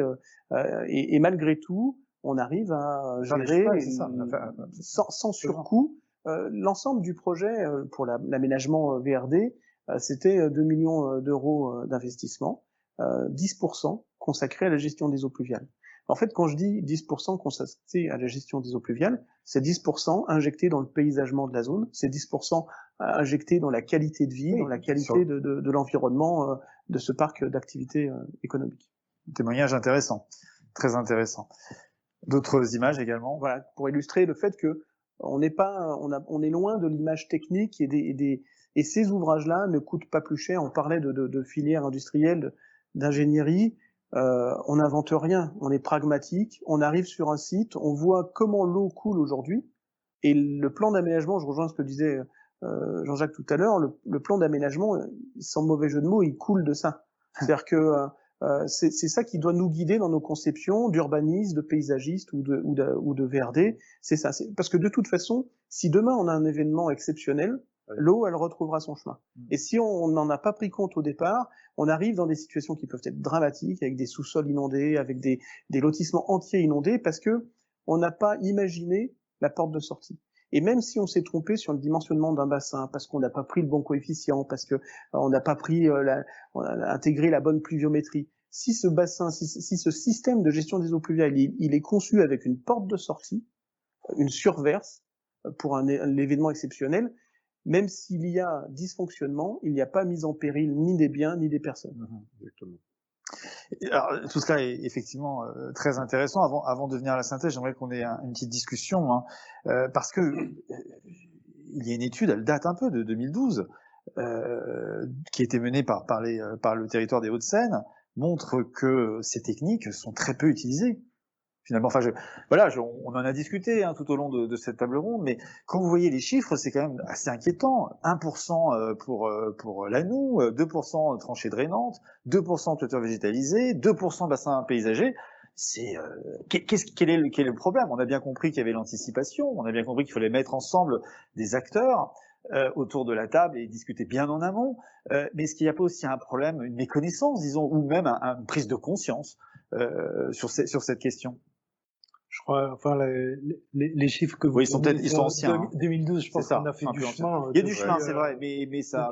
Depuis 2012 et on est extrêmement vigilant justement. En 2012, il n'y avait pas encore le système dérogatoire et 2012, c'est l'année où on a mis au niveau de notre règlement d'assainissement la non-connexion des eaux pluviales. Oui. Justement, c'était vu les résultats qu'on obtenait, on s'est dit qu'il fallait continuer d'évoluer et d'être un petit peu encore plus prescriptif, hein, parce que c'est vrai, on a évoqué ici la sensibilisation, mais je pense que tout le monde a pu faire le même constat. Si on n'a pas la réglementation qui nous aide également pour obliger à faire, on a du mal quand même à convaincre. Donc, je pense qu'on a fait du chemin par rapport à ça. Justement, dans nos chiffres, là, je pourrais pas vous les dire comme ça de mémoire, mais justement, on fait une évaluation annuelle du nombre de parcelles déconnectées par rapport au nombre de parcelles qui se sont, pour lesquelles il y a eu un permis de construire et une connexion au réseau d'assainissement. On va faire un traitement en mètres carrés déconnectés par rapport au nombre de mètres carrés total. Je crois qu'on doit être plutôt dans les 20 à 30% maintenant. C'est mieux. Voilà, c'est mieux, mais c'est pas encore suffisant. Oui, parce que tout ce qu'on a évoqué, le fait de pas suffisamment travailler en amont, de penser que les eaux pluviales, c'est la cinquième roue du carrosse et on va s'en occuper au tout dernier moment, fait que la prise de conscience est là, selon vous. Elle est partagée par l'ensemble des acteurs. Elle est partagée. Je pense qu'elle est partagée sur le fait qu'il faut gérer les eaux pluviales à la parcelle, mais elle n'est pas partagée sur les techniques à utiliser. C'est-à-dire que il y a encore beaucoup de recours au bassin enterré au troisième sous-sol, avec l'espèce de contradiction de l'eau qui tombe du ciel qui pourrait s'évacuer gravitairement, mais qu'on va aller amener au troisième sous-sol, puis pomper pour la remettre dans un réseau d'assainissement qui, lui, va couler. Voilà, donc... Oui, pour compléter ce que dit Christophe, je pense que la prise de conscience, maintenant, elle est là. Moi, pour avoir vécu cette dynamique depuis presque 30 ans maintenant, il y a 30 ans, c'était très difficile. On était pris pour des huluberlus, hein. Enfin, soyons clairs, hein, mais LD, c'est pareil. On prêchait un peu dans le désert à l'époque. C'est vrai. Même si on parlait d'eau, on était dans le désert un peu. Hein. Aujourd'hui, les collectivités qui ont commencé à bouger sur leur politique l'ont généralement fait pour des raisons d'inondation. Aujourd'hui, on est rattrapé par plein d'autres objectifs. Christophe a évoqué l'arrêté du 21 juillet 2015, des obligations réglementaires des collectivités pour protéger les milieux naturels. Aujourd'hui, le renouvellement des élus en 2020 l'a démontré très fortement. Il y a une attente sociétale, il y a une volonté politique. Ce portage politique aujourd'hui, il est là. Et encore les événements vous avez cité Reims, mais on peut dire Beauvais, pas plus tard qu'hier, etc. Plein de collectivités aujourd'hui sont confrontées au problème d'inondation. Le sud aussi. Enfin, le sud de la France est encore pire. Mais je citais la Mayenne, un petit village de 2500 habitants en Mayenne, ils ont eu 200 mm en une journée. Voilà, des phénomènes absolument gigantesques. Voilà. Et donc, il faut forcément faire quelque chose. Et donc, il y a une volonté aujourd'hui politique. Il y a encore un manque de maîtrise des choses. Il y a un besoin que la maîtrise d'œuvre se familiarise avec tout cela, prenne en compte. Ça, je pense que c'est vraiment très, très important. La maîtrise d'ouvrage doit le prendre en compte également, c'est qu'il faut un peu plus de temps dans les études, donc un petit peu plus d'argent, mais c'est rentable. C'est rentable. C'est rentable. Voilà. Vous avez démontré. Donc ça y est, la dynamique vraiment là, elle est en train de prendre. Il y a une acculturation, un savoir-faire qu'il faut diffuser, voilà, et notamment en termes de technique et de techniques simples. On rencontre encore malheureusement beaucoup de projets où on ne fait que changer d'exutoire. J'utilise un peu ce terme-là, c'est-à-dire qu'on n'a plus le droit de se raccorder au réseau. Je continue à collecter, puis je fais un truc qui s'appelle un bassin, voilà, et qui malheureusement coûte cher, qui fonctionne pas forcément très bien et qui donne pas satisfaction. Donc ça, c'est en train de changer. C'est long parce que voilà, oui, une évolution. il faut aussi dire que en termes de formation initiale des ingénieurs, il y a encore la plus grande école de France qui est en termes de en matière d'eau, qui est l'ENGES à Strasbourg, n'a pas de formation sur la gestion intégrée durable des eaux pluviales. Oui. Voilà. Mais le ministère en a conscience, le ministère de la Transition écologique met en place, et ça va sortir avant la fin de l'année, une feuille de route pluviale, et une vraie volonté de faire bouger les choses. Et personnellement, moi, j'ai insisté sur effectivement cette partie de formation initiale, de formation continue bien sûr, mais aussi de formation initiale. Dans toutes les écoles d'ingénieurs, il faudrait au moins qu'il y ait 1 heure d'information sur la gestion des eaux pluviales. Et ce qui est important, si je peux me permettre, c'est il faut aussi oser. C'est-à-dire que nous, maîtres d'œuvre, bureau d'études, vous le disiez tout à l'heure, c'est-à-dire que on a des assurances, on a des garanties décennales, on a des responsabilités civiles, c'est la même pour les maîtres d'ouvrage. Et aujourd'hui encore, la solution tuyau raccordement sur les réseaux publics, ça rassure en fait. Ça rassure tout le monde, sauf les collectivités qui doivent gérer, bien sûr. Mais sinon, ça rassure tout le monde parce que c'est faussement la bonne idée. C'est dimensionné, le tuyau, on fait un calcul, il y a une note de calcul, on a l'impression d'être préservé de tout. Mais en fait, c'est pas plus compliqué de le faire avec la gestion des eaux pluviales. Simplement, il faut oser se poser, se mettre autour d'une table, de partager avec son maître d'ouvrage, de partager avec les collectivités. Vous le disiez, la réglementation, elle a changé. La plupart des grandes agglomérations métropolitaines ont mis en place dans leur règlement d'assainissement des contraintes de rejet, des interdictions, voire même des interdictions de rejet des eaux pluviales sur les réseaux existants.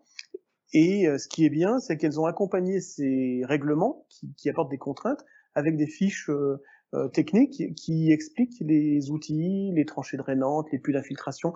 Et c'est des explications qui sont contextualisées, adaptées au territoire de ces agglomérations-là. Et il y a même pour certaines agglomérations, je pense, donc j'en ai cité quelques-unes en Île-de-France tout à l'heure, mais l'agglomération de Lyon a quelques supports techniques, documentaires sur le sujet, où ils expliquent finalement la philosophie qu'on doit apporter. C'est le concepteur, quelle est la méthodologie. Tout est une question de méthodologie. Si je prends l'ITRADA de l'instruction technique de 1977, qui a fait son temps, si je l'applique sur mon projet aujourd'hui, avec des techniques alternatives, j'aurai finalement le même résultat. J'aurai au bout un gros bassin, une grosse structure enterrée, parce que j'ai des volumes à gérer par ces méthodes de calcul qui nous amènent à ce résultat-là. Il faut que nous, maîtres d'œuvre, concepteurs, en prenions en compte le ruissellement, c'est jouer sur les matériaux pour qu'il y ait de l'infiltration, pour qu'il y ait de la dissipation, qu'il y ait aussi un ralentissement, c'est-à-dire que l'eau ne soit pas rejetée tout de suite au moment de la pluie. Et ça c'est des paramètres qui rentrent en jeu dans les calculs. Et l'autre élément qu'on doit considérer, c'est les temps de concentration. C'est-à-dire en hydraulique, c'est le temps qu'il faut résumé sommairement, c'est le temps de réaction du bassin versant, de l'impluvium, à la pluie. Une courbe de pluie, c'est avec un pic d'intensité. Et on voit le fonctionnement d'un bassin versant, il y a un décalage entre ce pic d'intensité et le débit de pointe constaté. Et dans nos conceptions, on doit tout faire pour que le débit de pointe soit le plus petit possible et le plus retardé possible, le plus lointain possible, pour permettre à un système à l'échelle d'une agglomération de finalement faire face à des pluies de plus en plus importantes. Pour compléter le propos, par rapport à ce débit de pointe, effectivement, si le temps de concentration et l'évacuation vers le réseau se fait de façon simultanée avec le débit de pointe qui n'est pas écrété, en fait, nos réseaux sont saturés et les eaux ne pourront pas être évacuées. Donc, de toute manière, la parcelle sera inondée parce qu'il n'y a pas la possibilité dans nos réseaux d'accueillir ces volumes supplémentaires. Donc on travaille, en fait, c'est gagnant-gagnant à la fois pour l'usager et pour la collectivité de pas avoir des réseaux qui soient saturés. Et donc le fait de tamponner les eaux est quelque chose de très important. Et si je peux me permettre juste un dernier point, tout à l'heure, vous parliez d'un projet sur sous-sol généralisé avec un ouvrage de rétention. Ce qu'il faut aussi comprendre, c'est que l'intervention que vous avez eue sur ce projet-là en supprimant le système de pompage, finalement, il faut, et je rejoins sur ce que vous disiez aussi, il faut bien comprendre que finalement le propriétaire, l'occupant d'un appartement dans cet immeuble-là, il est gagnant.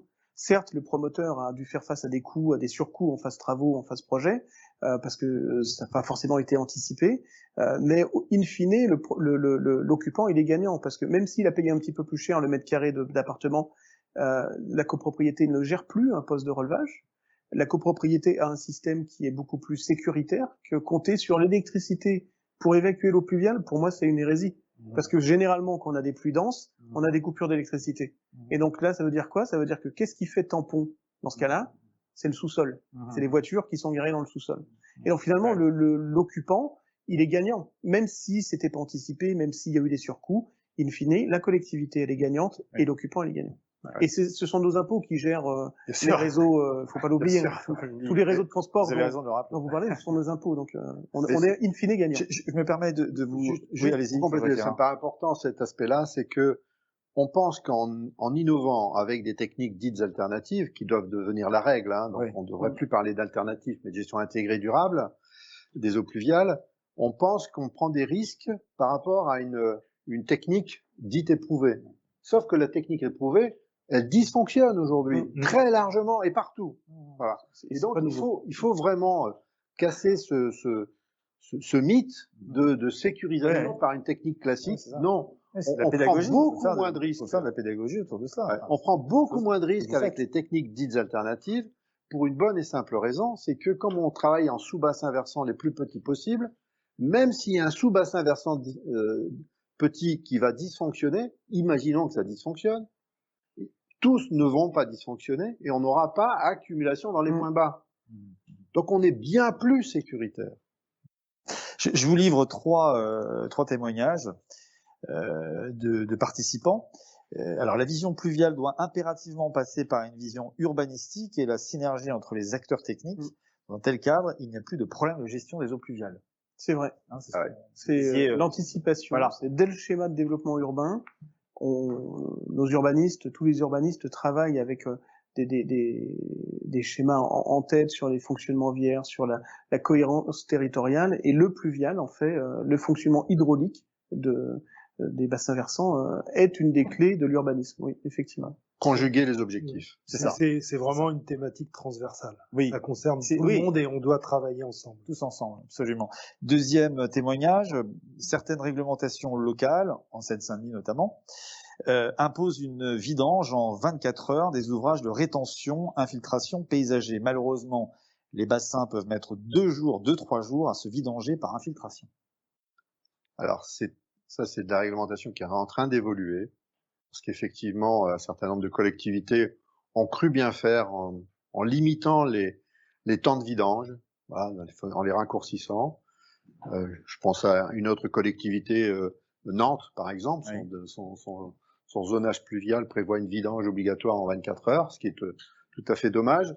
Alors, je pense que c'était surtout par méconnaissance, et notamment aussi vis-à-vis pas un épiphénomène, mais on pense que retenir de l'eau en surface, etc., va générer un développement de moustiques. Ouais. Voilà. Or, il faut savoir que le développement du moustique comporte 4 phases larvaires différentes. Les 4 nécessitent une présence en eau permanente et le temps minimal des 4 phases larvaires, c'est 8 jours. Ah oui. Voilà. Donc ça veut dire que on ne prend pas de risque en stockant de l'eau par les techniques dites superficielles, les nous, etc., etc., en technique alternative.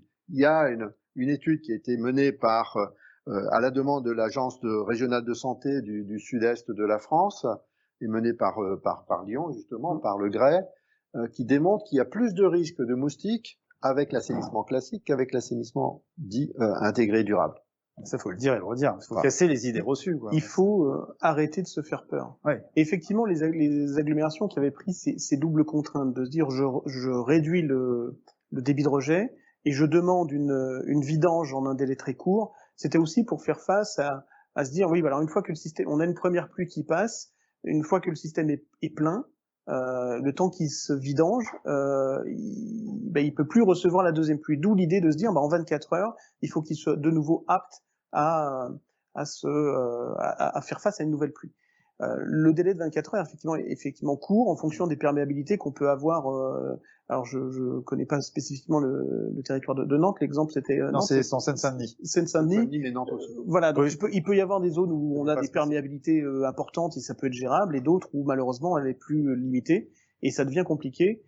Aujourd'hui, elles évoluent ces contraintes et on tend vers un 72 heures qui a tendance à se généraliser sur les différents territoires, et ce qui laisse un petit peu plus le temps, mais parfois effectivement ça complique les choses.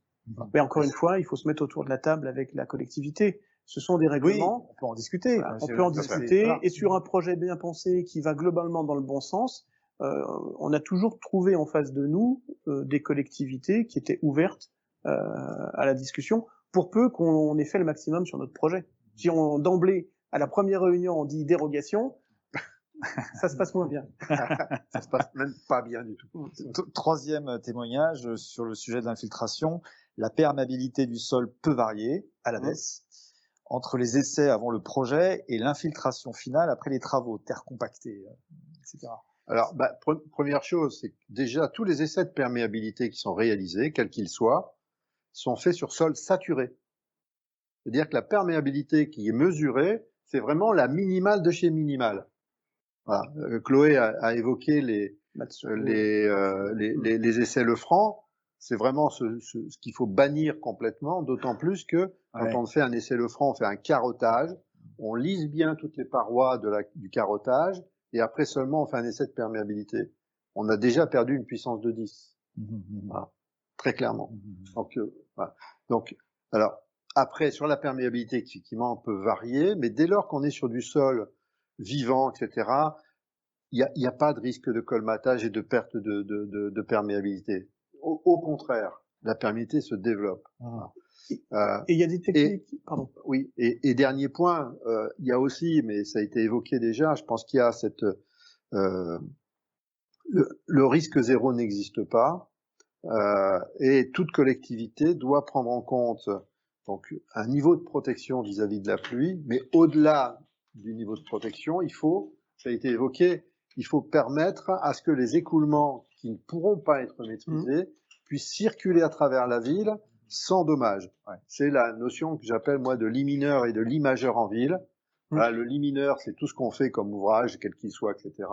Au-delà, l'eau reprendra son chemin, et il faut qu'on adapte l'urbanisation à cette notion de risque à un moment donné qui arrivera, et de façon à ce qu'on puisse avoir un urbanisme durable. Et sur la question des perméabilités avant et après travaux, il y a certaines techniques qu'il faut, comme l'essai Lefranc, qu'il faut bannir. Voilà. Lorsqu'on fait du terrassement pour créer des noues, créer des ouvrages, des bassins, des ouvrages paysagers, il y a un outil qu'il faut exclure du chantier, c'est le godet de curage. Je rentre un peu dans la technique, mais c'est ces godets à lame, des godets de pelleteuse à lame, qui vont vous lisser les sols. Et là, effectivement, on peut perdre. Donne une surface comme la table. Voilà, on peut perdre 1 à 2 puissances de 10 sur la perméabilité. Donc c'est très important. Godet à dents, travail du sol, et surtout la plantation. Avoir, comme vous le disiez, un sol vivant avec des micro-organismes, des animaux qui vivent dedans. C'est le meilleur moyen de préserver cette perméabilité. Alors j'ai des questions aussi qui arrivent. De la boue pourra-t-elle se former ou se transformer en marécage si j'infiltre mes eaux de pluie? Et la deuxième question. Avant, répondez d'abord à la première question, on verra la seconde. Non, je crois que, comme a dit monsieur, pendant la phase chantier, il faut faire très attention aussi au passage et au sens de circulation des camions. Ce qu'on peut observer, c'est des camions qui passent sur des parties qui vont être végétalisées. Le sol est complètement tassé, compacté, et effectivement là le sol il se comporte presque comme une surface imperméabilisée parce qu'il a été complètement tassé. Donc là il faut bien respecter les zones qui sur le projet qui vont être végétalisées, qui vont servir à l'infiltration. Et après par ailleurs, comme le disait Chloé, assez souvent on amène une terre d'amendement sur ces sols, et cette terre d'amendement va avoir une bonne capacité d'infiltration. Donc voilà. Mais après aussi, pardon, lorsqu'on a des zones de marne ou d'argile, on peut prévoir avec une terre végétalisée qui est au-dessus une infiltration diffuse, ne pas concentrer toute l'infiltration en un point et avoir un système de drainage sous cette terre végétale pour évacuer l'eau là où à 40-50 cm il y a une infiltration qui est très mauvaise et donc avoir une infiltration diffuse avec les systèmes de drain. Ah, là, on a certainement de la grêle qui tombe, je ne sais pas parce que c'est assez bruyant. C'est une circonstance, hein. Voilà, tout à fait. Et puis, pour répondre à la question... Alors, je vais essayer de vous entendre, parce que ça, on vous entend plus sur le plateau. Alors, pour répondre à la question, effectivement, il y a aussi le choix du traitement végétal. C'est-à-dire qu'inévitablement, dans les zones où on a une faible perméabilité, on va avoir une saturation des sols un petit peu plus longue dans le temps. Et là, il faut adapter les variétés, les essences, les ensemencements qu'on met en place pour que ce soit adapté à des sols hydromorphes et non pas à des prairies sèches et faire en sorte que ce soit terrain dans le temps. Donc on n'est pas sur le côté marécage. Ouais, très bien. Alors, les autres questions, alors là c'est le déluge.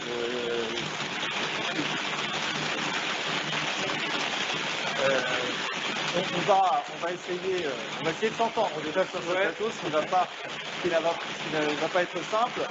On va conclure, le temps est vite de conclure cette matinée avec des échanges passionnants, intéressants. On a bien compris que le maître mot, c'était l'anticipation. On va essayer de tenir jusqu'au bout, malgré le contexte. Le maître mot, c'était l'anticipation et qu'il fallait effectivement que tous les acteurs puissent se parler. Je vais vous demander à chacun de conclure en très peu de temps, parce qu'il nous reste 4 minutes avant de passer à la conclusion générale, à la synthèse générale par Chloé Gourceau. Qui veut prendre la parole? Qui veut prendre la parole? Pardon. Ah, d'accord. Oui, je pense que...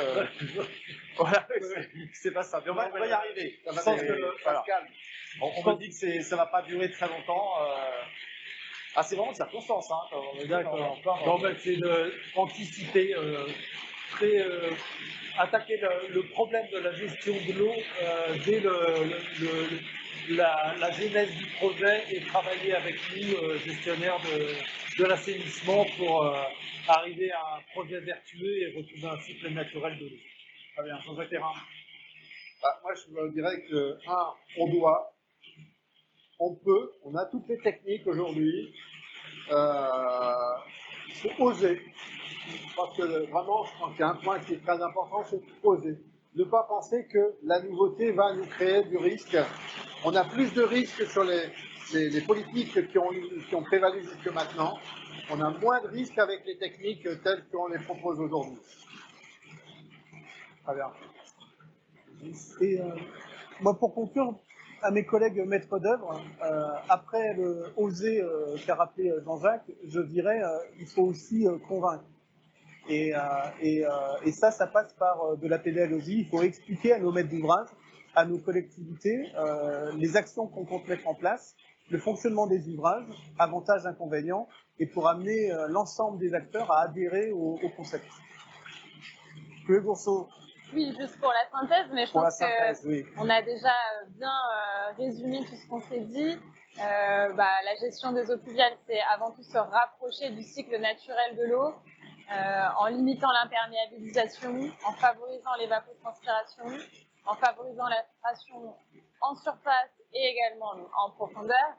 Et après, quand tout cela est fait, de réguler l'excédent de ruissellement. Voilà, toujours avoir ces différentes thématiques en tête pour gérer les eaux pluviales, de trouver dans la gestion des eaux pluviales un intérêt esthétique, des solutions simples et robustes, et de mutualiser les usages.